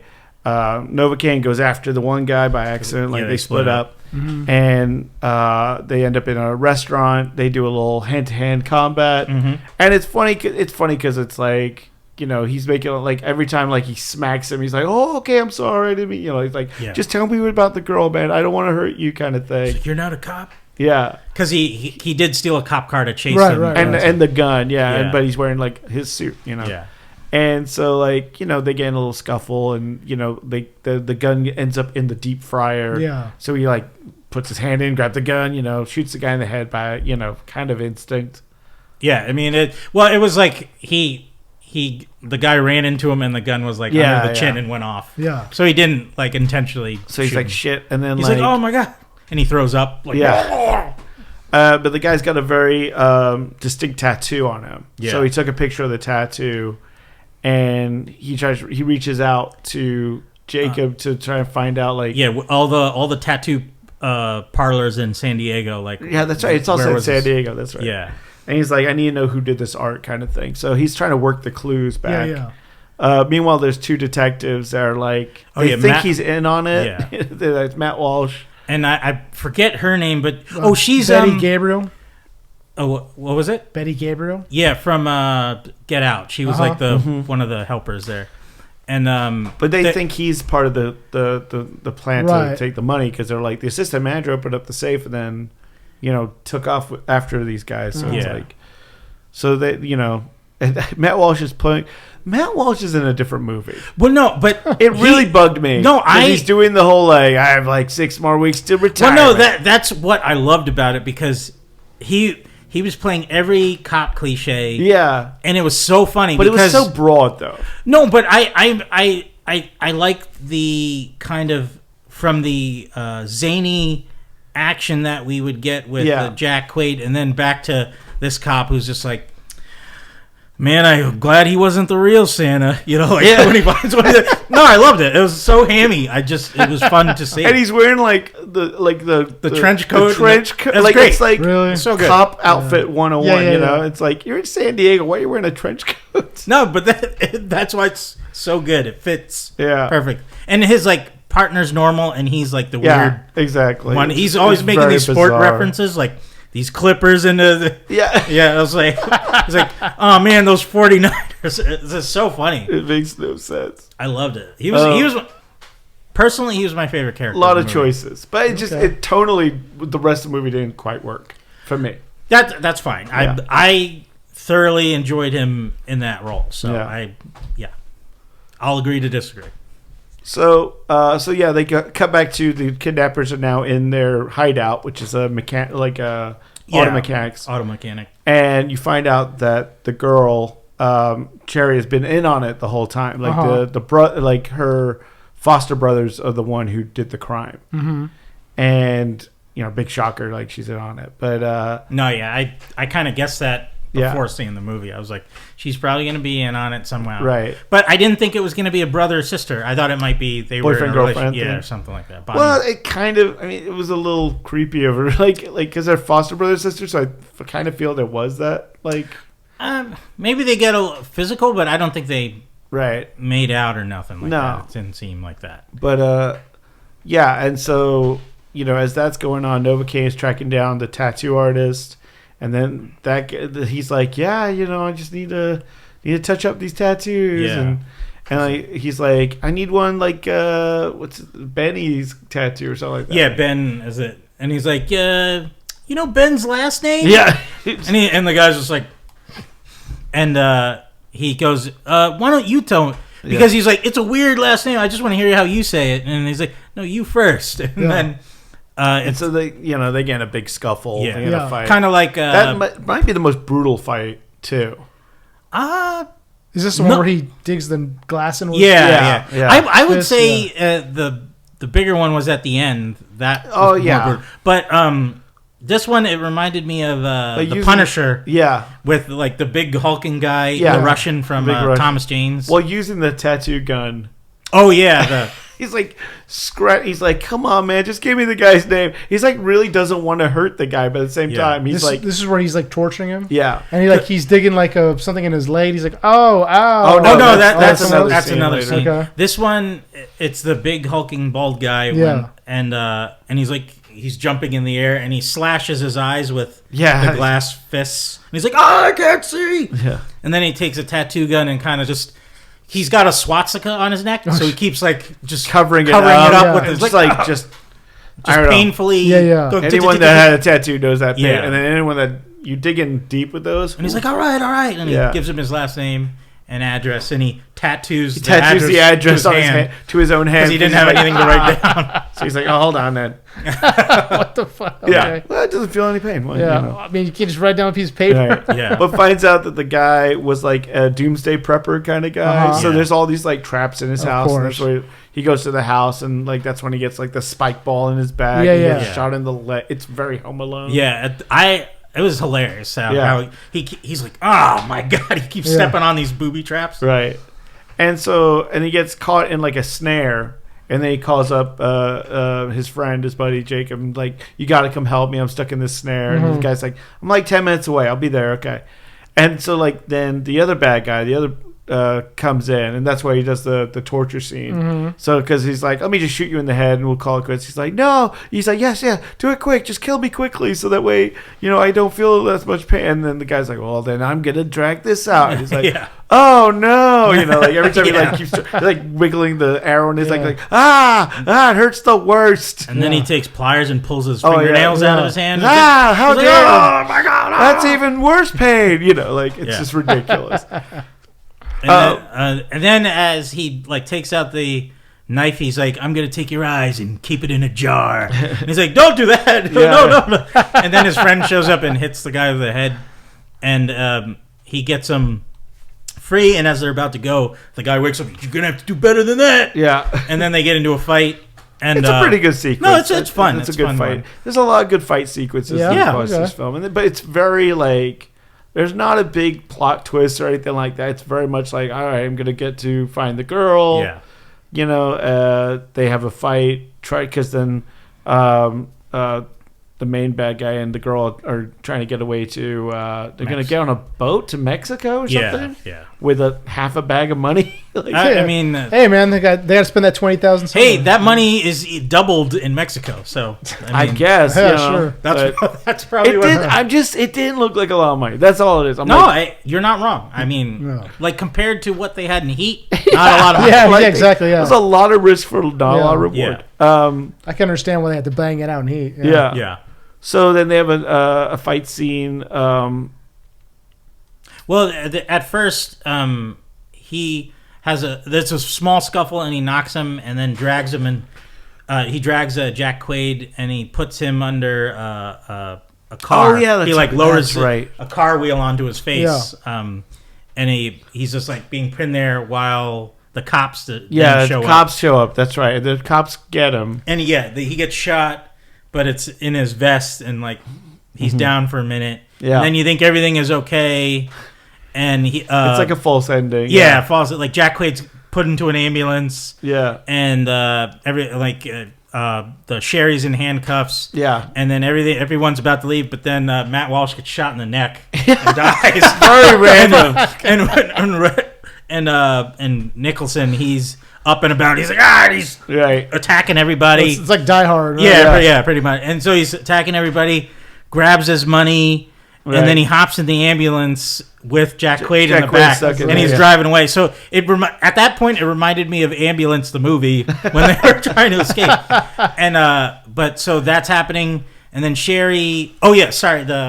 I forget the actress, the female cop. She gets shot. She gets shot in the side, and she's like, "I'm gonna take your gun and your car to go save Jack Quaid's character." And mind you, Nate the Kane, friend is who feels no pain. Yes, Novacaine. Nate Kane. And mind you, the friend is handcuffed in the back of the cop car as well. So they're all there. And she's like, "No, you're going to bring me with you." And so all three of them are in the chase after the ambulance. And Novacaine wakes up in the back of the thing, and there's kind of a scuffle of him like shooting And he's like handcuffed in the back of the ambulance. Yeah. So he like breaks his thumb. Oh yeah, he takes a thing and is like, smashes his thumb backwards so he can get out the handcuff. Oh, yeah. Some of the things that happened to him. Like, oh my god. Yeah. But yet again, it takes some because he doesn't feel it. It does take some of the risk away. No, but it just seeing it and like you can still bleed out. Yeah, there's that, but it's also like. I can imagine that happening to like my hand. Right. I'd be like, oh, that would hurt so much. Of course. So like I'm feeling it for him. I got you. I think that's the whole point of the movie is like he doesn't feel it, but to it. We're feeling it even though the pain isn't there. Yeah. And so like he gets free, and then he does a really good like. Oh yeah. So because Nicholson's in the front seat and he's shooting back towards him. And so he looks around and sees a defibrillator and attaches it to himself, and then he goes in, around the window and grabs Nicholson and then fries himself to electrocute the driver. Oh Jesus! Yeah. And they crash, and then there's another fight outside the ambulance, and he overpowers him and he snaps his arm and the bone is sticking out, like his hand's hanging off.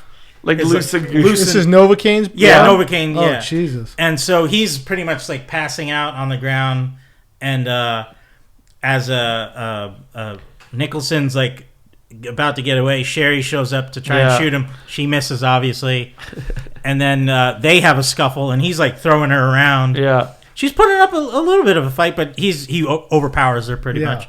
And then as you think he's like about to strangle her to death, Novacaine comes up, and the bone that's sticking out of his hand, he just stabs the guy in the face. I was like, oh shit, fucking doomsday. I was like, oh man, I knew. Yeah, when I saw that bone, I was like, that's gonna be. Yeah, it was a nice. But I forgot to mention there was an earlier moment in the movie where he's like, you got an epinephrine pen? Oh yeah, he's like, because there's adrenaline in it, and like I'm not allergic to it, and he uses it to pass out. Yeah, so to help her at that moment, he finds one in a bag from the ambulance and stabs himself. So gives him enough to I'm alive. Yeah, pretty much. Yeah. And then like he wakes up in the hospital and like he's in a full body cast. Yeah, they're like, you broke like so many bones. And Sherry's in jail.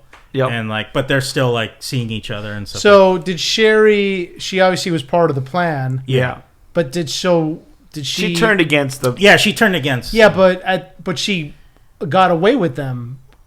But pretended she was a hostage, right? Yeah. So did they explain like she was just going to leave Novacaine? Then she was just. It was like a one night stand. The plan was because they've apparently done this in other places before. Is she was supposed to get the code for the safe, right?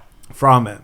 So they're like, your whole job was to get good with the assistant manager and then get us the car. Which I was like, she had like one night with him. Yeah. Like, they could have, like... They could have gave him more time, but... Like, and you could have done the movie So it was a scam, basically, but she really fell for it. But she did fall for him, I see. Okay. Yeah, so... Because, like, there was a moment where they were sharing each other, like... A tender moment where she showed that she cut herself. Oh yeah, and like she's got. Like we're both have our problems and stuff like that. So it was a nice movie. No, I fully recommend that movie. It's lots of fun. All right, good.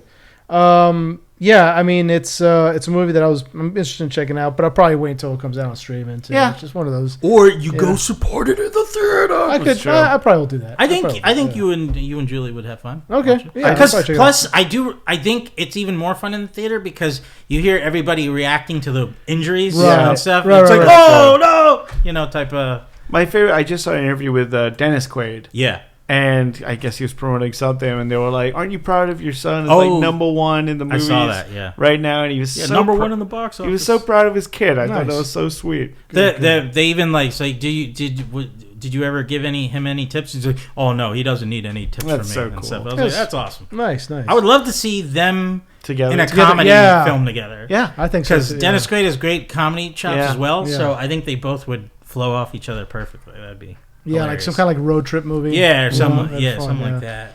And then recently we just had, I don't think any of us have watched it, but we recently had Snow White released finally, which has been very contentious amongst... It's been getting okay. I mean, people are enjoying it for for what it is, I guess. But Yeah, I'm intrigued to check it out, but I'll probably wait for it because I don't. Yeah, I think it's definitely a streamer for me. It's been a sour taste in my mouth for a while, so I just don't feel the urge to see it. Yeah, it just seems to be so many issues with it off screen. You know, there's been just all the stuff going on with Gal Gadot and all that. Just I'm gonna stay away from that one for a while. I was gonna. So you guys are gonna go watch it? No, nah. How about you? I have no intention to do it, but if Julie wants to go see it, you're wearing a Snow White T-shirt right now. Yeah. That's for cocaine, sir. Novacaine. Yeah, Novacaine. I mean, there's been a lot of issues with the movie. It's come out. I mean, we all know how far back these. It's been in the it's been since it was tons of conversation since it was cast, quote unquote controversy with it and all kinds of stuff that's come out. So I don't know, I don't have any interest to watch it, but we'll see. And then we had the Ballerina trailer come out recently, which is the new spin-off of the John Wick series. Wick universe. Looks interesting. Yeah. Do we know when it takes place? Because I think they said it's between 3 and 4, which doesn't make sense to me because in this trailer he's working for them. Like in that, at least in this newest trailer, it seems like he's working for. Was it in? I forgot if it was in 3, but when he goes to the Russian mob again, like he goes back to get. You're right. I think he owed them a favor. Oh, okay. So I think maybe this is the favor. That's I think you're probably you're right. Yeah. I mean, it's got the same people doing the stunt coordination and the gunfight, so I'm definitely interested in watching it. No, wait, he does that in 4. The last one. That's in 4? Yeah. Oh, shit. Well, there you go. Was it the Russians too? Yeah, I thought it was Albanians, wasn't it? I don't know. Whatever. It was like I have to rewatch them all. Yeah, me too. Unfortunately, they all kind of look the same. They all kind of blend in. It's hard not to. I mean, if you think about it, it seems like all 4 movies are within the span of a week or 2. Because it does seem that way. Yeah. It seemed like because he's still on the run. He took a bit of a break in the second one. Yeah. There was because he fell off a roof. Yeah, he was in hiding. Yeah. But no, that was between 1 and 2. There's a bit of a break because he kills that dude's kid, and it seems like he's. Oh wait, does it take place maybe? No, because he goes after his car in the beginning of the second one, and he's like, he killed my cousin. But then he goes back to his house, and then the dude shows up and blows his house. Oh, yeah, so he's got a small break. Yeah, a small break. Like 2 days. 2 days. He's got a weekend. Before the Italian shows up at his house. The new dog. And then they're like, oh, you want to work for me? I'm going to blow up your house. Like, damn, dude. This is a little extreme. Okay. And then he is pissed about it, so he kills the guy, and then he's got to run for his life for 2 movies. Yeah, exactly. Oh, yeah, because the end of 3 was him cutting his finger off. But it was then getting back into the life, and then that was a ploy. Yeah, and then he fakes his death at the end of 3. Yeah, to go into hiding with the King Bowery. Right, that's right. And then I forgot about that. So that's why I'm like, I don't know where Ballerina takes place because. Yeah. Does it need to? I mean, maybe it doesn't. I mean, not really, but there's so many stories of the Baba Yaga. The Baba Yaga. But I mean, like maybe it's a prequel. I don't know. Yeah, could be. I could see it being a prequel. Yeah. I mean, even though he's older than he was started. So, but whatever. It should be fun regardless. Yeah, exactly. Yeah. I like the actors that are cast. Gabriel Byrne. He plays a good villain sometimes. So. I feel like he hasn't been in anything for such a long time too. Yeah. Yeah. Or anything high profile. I mean, I think he was in the SNL 50 recently. He popped in there, maybe. I think. Or I could be totally wrong. He was not in there because I did not watch. So what the hell? I thought I saw a clip. Comedian legend Gabriel Byrne. Hey, no, he had the bit with Molly Shannon when she was like the cheerleader. She falls into the chairs all the time. Yeah. I forget the character's name, but I thought they might have brought him back for another thing like that. Yeah, so I could be just imagining it, since I haven't watched it yet. Casting it in your head. Well, in The Usual Suspects, they're all trying to make him laugh. Yeah, or at the end of days, he played the Satan. Yeah, he was the devil. That's true. Yeah, so. And speaking of shows that have a lot of tough guys fighting, you finished Reacher. Well, it's not done yet. You're up to still. episode 6. I think there's one more episode left. Okay. Yeah, episode 7 came third out. Season, right? Yeah. Third season. I watched the first and second. The second one got a little over the top, but whatever. This is a lot better than the second season. Okay, good. So far, the first one was really excellent. Good. Yeah. This is based on the second one turned into the 18. book, I was like, come on. All right. Now, Persuader book. Yeah. Would you say this is on par with the first season, or would you I say would it's put better? it on par with the first season. Okay. I like the storyline a lot. It's Reacher getting. So basically, he gets DEA comes up to him and like, look, we need help getting into this basically gun running guy's operation. Mm-hmm. They find out that the guy's kid was kidnapped once, and they're like, well, and Reacher's like, let's do that again. We'll do a kidnapping, and I'll be his savior, and I'll somehow get into the family that way. Mm-hmm. And man, it's really good. It's it's really well. Again, great cast, great. Do they have a big name for the villain? Like a big celebrity? You get Anthony Michael Hall. Oh, is shit. in there. Okay. You've got oh man, I forgot the guy's name now. Oh, that's terrible. But he played the Shredder in the second Michael Bay movie. Oh, I don't remember. I think it was in the Fast and Furious movies. Yeah. He was the motorcycle gang. Yes, yeah. But I'm sorry, his name is out of my brain.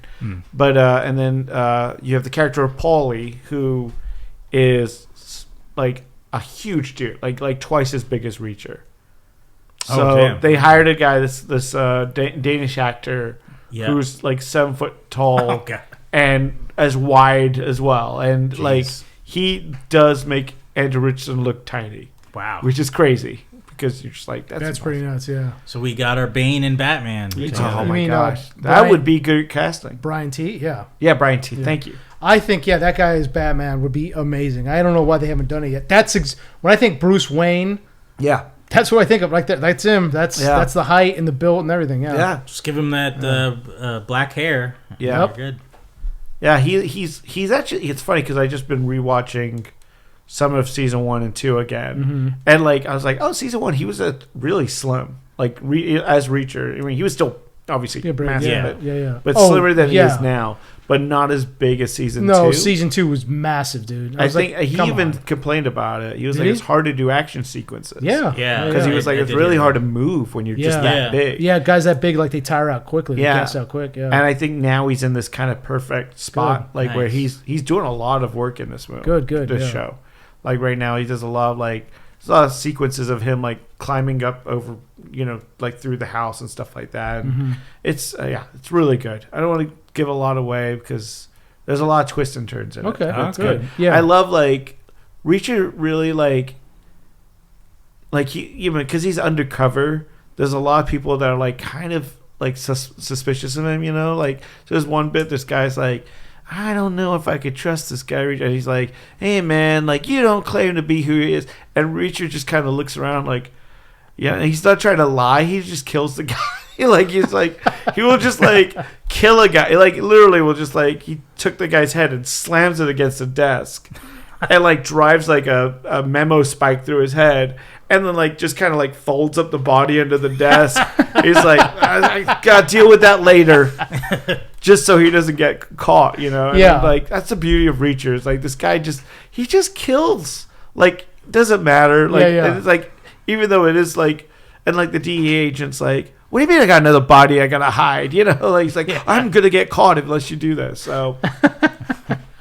Yeah, it can get a little over the top. Yeah, it's ridiculous. That was the thing with the second season. I was like, okay, they just go on to this drug house. Yeah. They bomb it, shoot everybody in there, and the cops are like, oh, come on, guys. Yeah, exactly. It's like, there's a lot of that in season 3. Hey, man, if the A-Team could get away with stuff, it was the A-Team the second season. Yeah. I was like, come on. And I love the A-Team. Yeah. I mean, but the A-Team doesn't kill people. I mean, they always shoot around their legs or knock them out. But the thing is, they're firing. These guys are actually like, they're firing illegal weapons on U.S. soil. AK-47s. Yeah, it doesn't matter if they're killing anybody. It's like they're breaking lots of. I mean, that's attempted murder. It's not actually murder, so it's a little different. It's a little different. But I mean, this season's got you find out that this gun runner is actually working for Bigger Bad, the Brian T. characters, this guy McCabe, who Reacher had incidents with in the army. Like McCabe was a bad guy who killed Reacher's like first protege. And so Reacher thought he had killed him. He thought he shot him. He shot him in the neck, and the guy fell off a cliff into a river. And he thought he had killed him, but it turned out cold water. And he's like, "Yeah, small caliber bullet and cold water saved his life," kind of thing. So Moriarty, baby, he needs his Moriarty. Yeah. So this guy he's back, and so Reacher's like trying to like he wants him dead, and DEA's like, "No, we want to take him in." You know, we're working with ATF now to try and stop him, and Reacher's just like, "Fuck you guys, I want to put him in the ground." You know, and it's like it's funny because like, I agree. The DEA agent is hot like Boston girl, and immediately like is just eye fucking the shit out of Reach every time she sees him. I love how this is like this show's like this is like James Bond. Yeah. Oh, like every single girl that he has to deal with is hot, and they all want it's the him. male fantasy. This is a guy who doesn't have an address. Doesn't like he just wanders. Pay taxes. He just wanders the earth, fucking hot girls, killing whoever he wants, and getting away with it. Yeah, the only thing is he doesn't work for a government agency. Right. He did at one point. Yeah. He did. You know, and like this whole season, like she's been like he's like, "I need to meet you outside of the property," and so he gets out of the apartment, the house that they have him in, and he has to swim in like the Chesapeake Bay to get over to the side, and he's like naked and just like glistening as he walks out. Like we all do when we. And she just looks at him, she's like, "Fuck me," and then at one point, like she like grabs him, makes out with him, and she's like, "No, we can't do that again. That's not happening." And he's like, "I didn't do anything." And then by this last episode, he didn't consent. That's sad.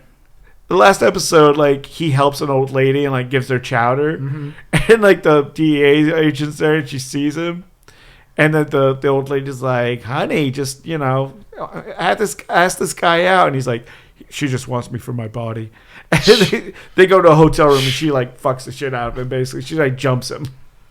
Jeez. It's hard it's a hard life for Reacher. Very hard life. Sounds terrible. Yeah, sounds terrible. He might lose a friend along the way, but hey, he's got the other things to look up. Exactly. Well, he doesn't have to pay property tax. Pay property tax or taxes in general. That's like the number one thing that's great about the show. No, the show's really fun. It's just fun, dumb fun. But I mean, like. I'm reading the books right now as well, so I'm enjoying that right now. Are the books better or? They're pretty close. I'm reading the first book right now, The Killing Floor, which is the first season. Okay. And it's pretty spot on. I mean, it's funny because it's written by a British guy. Oh. So there's stuff like, like they're doing all the stuff in the South, and it's stuff like, "I asked Reacher, where's his mobile phone?" Like that's a British thing. You'd say cell phone, you wouldn't say mobile. Where's a cell phone? Right. But and I was like, there's some of the vernacular seems a little off, but good books so far. Okay, good. I'm enjoying it. Good. I got like the first 9 books. Yeah. How many are there in total? Like 20. Jesus there's a lot of books. Wow. So they can keep that show going for a while. Yeah, and well, in the movies, which is funny because the movies are based on like the 5th and the 19th book or something. Oh. Yeah. So they didn't do the movies in order, so that's why then the show they were like, "Oh, we're going to do the first book, second book, third book. We're going to do that." And I think the show's popular enough. They're like, because they said they wouldn't do the movie versions because like, what's the point? But now they're like, yeah, we might do them. Oh, okay. So they're expecting the show to be on for a while. Yeah. That's cool. Going to run as long as people. It's a very popular show, so as long as people love it, they know who their audience is. But yet again, if that guy's playing Batman, I don't know if he'll do Reacher anymore. That's true. Yeah. So the give and take of it. Yeah. Side note: it only came back to me now, but on the subject of if there was a new Rocketeer movie, I think Tom Cruise could be the Rocketeer, and that would kind of sell. Interesting. That because he's never worked for Disney, has he? No. I don't think so. I'm trying to think of. No, I don't think so. Yeah. Right. I don't know if him and Disney. Well, isn't it? Was it? He's mostly done stuff War with of the Paramount. Worlds, Disney? No, that's Warner Brothers. Because he's got Skydance now. Is his company, right? Yeah. So, but I mean, I could just see him be like, "I'm actually gonna fly." Yeah. I actually built a rocket. So I have a real rocket pack. Yeah. And it's going to be all practical effects. I'm like, oh man, this is crazy. Well, I mean, like or at least they dangle him from some kind of a helicopter, and they just film it like he's flying. I could see him doing that. You have a helmet. You don't even need to do it. No, it'll be me. Yeah. Wow. Okay. Yeah, that makes sense. I'd watch that. The Rocketeer with the crew. I mean, you just need like a big. When do you set it? Just a big name. Do you set it in the 40s? No, or do you definitely in the modern? 40s. No, you got to set it in the 40s. You have to have Nazis in the background somewhere. He's coming out with the latest Mission Impossible movie. Is it this summer? This summer. Yeah. I'm excited. Yeah, me too. It was pushed from last summer, right? Year, so. yeah. I hope it fares better than the previous one. It's too bad because Dead Reckoning was a great movie, man. It was just the timing. It was just because Barbenheimer was and the strike. The strike, yeah. They couldn't promote it as much as they wanted, and because I mean, it still made money. Yeah. You know, those but also, movies. I think it saying Part 1 in the title. Yeah, people were kind of... And they dropped that real quick. Yeah, Part 2. Because, I could see people not going to... It's like, it's a Part 1. I'll wait till... the Part 2's out and see it together. That's true. So, yeah. Yeah. That's true. Yes, you guys got anything else that you want to get out there? I'm looking forward to I'm blanking on the director's name, but the director of Cowboy Bebop, the anime, yes, he's got a new show coming out soon. There's a trailer out for it, Lazarus. Mm-hmm. It looks really fun. Looks pretty cool. Follows like a criminal or something. He escapes prisons a lot, but I'm not sure on the whole plot of the show. But I'm intrigued because I loved Cowboy Bebop. I love Samurai Champloo, so we'll see how this does. And oh my God, what's the Elvis one? I'm blanking on that name, but that third one that was weird. Shoot, I'm gonna be mad. I don't think of that. But which one? Shoot, jeez. What do you for? It's like it was on Adult Swim. It was like a space Dandy. That's what it's called. Space Dandy? Yeah, Space Dandy. It was very weird. Never heard of weird that. sci fi themed. He's like he's got like a big pompadour and he's like the space kind of like, and he's hitting on women. It's like if I show you a trailer, it's very hard to describe the show because it's the whole show's completely bonkers. Like each episode is kind of its own thing. It's very slimly connected, but he has like a few friendly characters on his ship and he's just driving around. So yeah, but I mean, so this new show, it's a very different theme from that. So awesome. I'm eager to see how that goes. Cool. I want to talk real quick about the State Farm Batman commercial.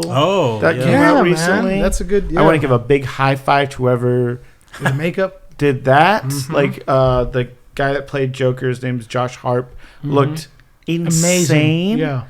Like all the production design on that looked. I was like, yes, this is the Batman movie that we want. Yeah, and it's. I'm so glad it's getting such positive response online. I hope that James Gunn is paying attention to that because I'm just like they had villains look like the classic. Those villains that look like that with Ben Affleck's Batman. Oh my God, man, that would have been cool. Yeah, that would have been great because I think it's a weird thing, but yeah, fucking commercial was awesome. I watch I watch clips that I love every now and again, just to especially when I'm working out, just because it's something I want.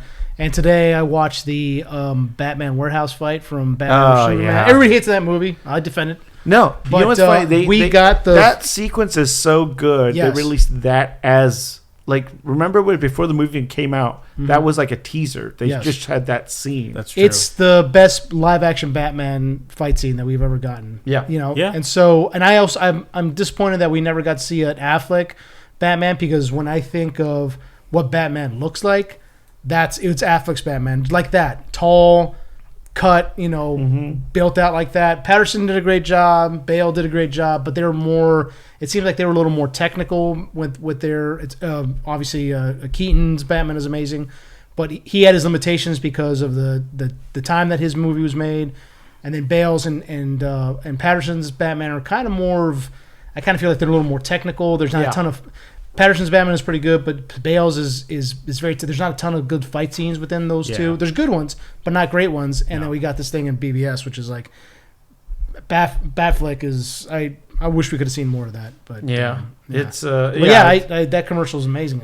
It's so weird. Yeah. Like, I mean, it kind of is like, I kind of feel like if the Burton universe kept going, that's kind of where it'd be. But, for sure. You know, even like the Batmobile that they show in that commercial, I was like, looks great. Yeah, looks like a badass Lamborghini with off-road And I'm tires. glad that the internet right now is exploding on that. Everybody's like, this is what we want. Give us this. Exactly. You know, and I've seen tons of memes like, oh, the greatest live action Joker. You know, right? Exactly. And he's in the commercial for like 3 seconds. Yeah, literally. But the look is perfect. Perfect. Like, and yet again, it's like you don't need to stray far from the source material. Yeah, man. Yeah. You know? But whoever We've made got that some great commercial, Jokers, man. We've got some great Jokers, but that looks great. Yeah. The speaking of, did you hear about the Batman Revolution, the sequel to Batman Resurrection, which was the sequel to the 1989 Batman movie, is up for pre-order. It's like a book. I guess they made. Oh yeah, this is like an independent thing, right? Yeah. I have heard of this. Yes, and I was like, oh, that sounds cool. I would love to read that too, just to see. But it said sequel to Batman Resurrection. Is that another book that? That's another book. That's I heard about them through a podcast called Superhero Stuff You Should Know, and they talked about, because I think one of the guys that does that podcast did the audiobook of it. Oh, but it's cool. like it's like a fan. Like it's the third. The book is kind of has like what if Tim Burton's universe kept going, with and I think that's the follow up to it. Okay, yeah. Nice. Were you gonna ever check those out, or? I want to, for sure, yeah. I still have to read. So the official like Batman '89 comic book that kept going. They just did the second part of that, which is Echoes. Yeah. Oh, okay. I haven't read that because I was waiting for the trade to come out of that, and so hopefully I think that finishes up soon. And they'll have the trade out. So are those counted as canon towards Tim Burton's? Then the comics one? The comic book ones? Yeah, I don't know because obviously it's a these nice books what are, if the Resurrection is that's fan made. The stuff from DC.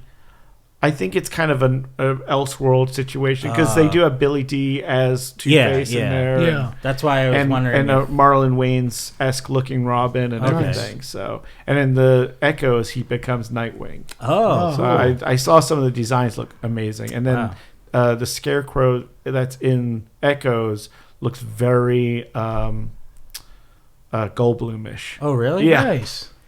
Okay, that's sick. So so I like where this world is like that world is going. Yeah.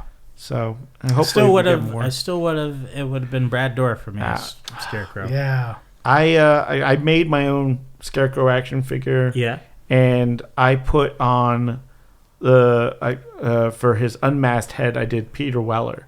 Ooh, nice. From like 90 from 93, 94 time. So it's the head that came with the Alex Murphy. Yeah. So I'd use that as and I was like, I kind of like that. Yeah. Because he had that tall, bony kind of structure. That's true. Yeah, he was very and that voice is so good. Maybe won't you join me in my office? That's my Peter Weller. That's good. That's a good Weller. Dead or alive, you're coming with me. So yeah, nice. So that's I'll put pictures up of that action figure. But. Nice. Yeah, please. And then right before we leave, Pasadena Comic Con, we will be there May 24th. Yay! Small booth, we've promoted it before. We'll have a small table, not quite like the one we did last time, but we'll be in the artist alley there, so come check us out. I'll bring some custom figures to show off. Yeah, that'd be dope. And then we'll be at Nostalgia Con, June 6th. So because we were supposed to be at the Pasadena Comic Con in January, but they got pushed back because of the fires we had out here.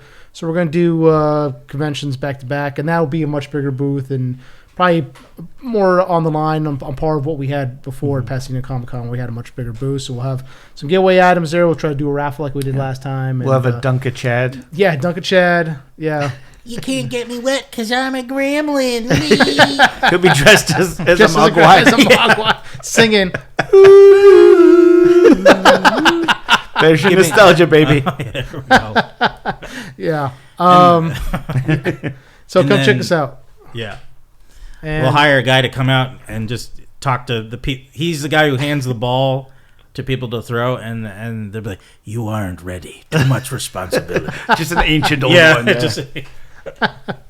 So yeah, May 24th, Pasadena Comic Con, and then June 6th for Nostalgia Con. Pasadena Comic Con is obviously Pasadena, and then Nostalgia Con is in Anaheim at the Anaheim Convention Center. So we'll be there. Come check us out.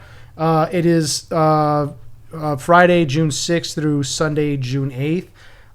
So yeah, we'll be there pretty much at least definitely Saturday and Sunday for sure. I think Friday's mostly the setup days, and like most conventions, it's bring kind us of like treats. a small thing. Yeah, because we're gonna spend all our money on stuff that's there. So bring us food. Like give Watson loves funnel cake, right, Watson? I love me some funnel cake. Like I always say, we'll make a T-shirt. I love funnel cake. Take us out, Chad.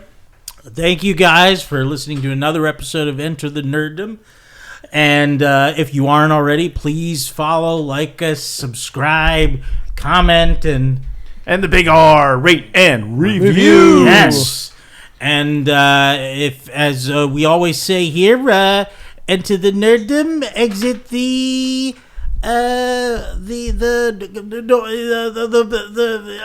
Snow White and the Seven Dwarfs. Yeah, that wasn't good. No, it wasn't.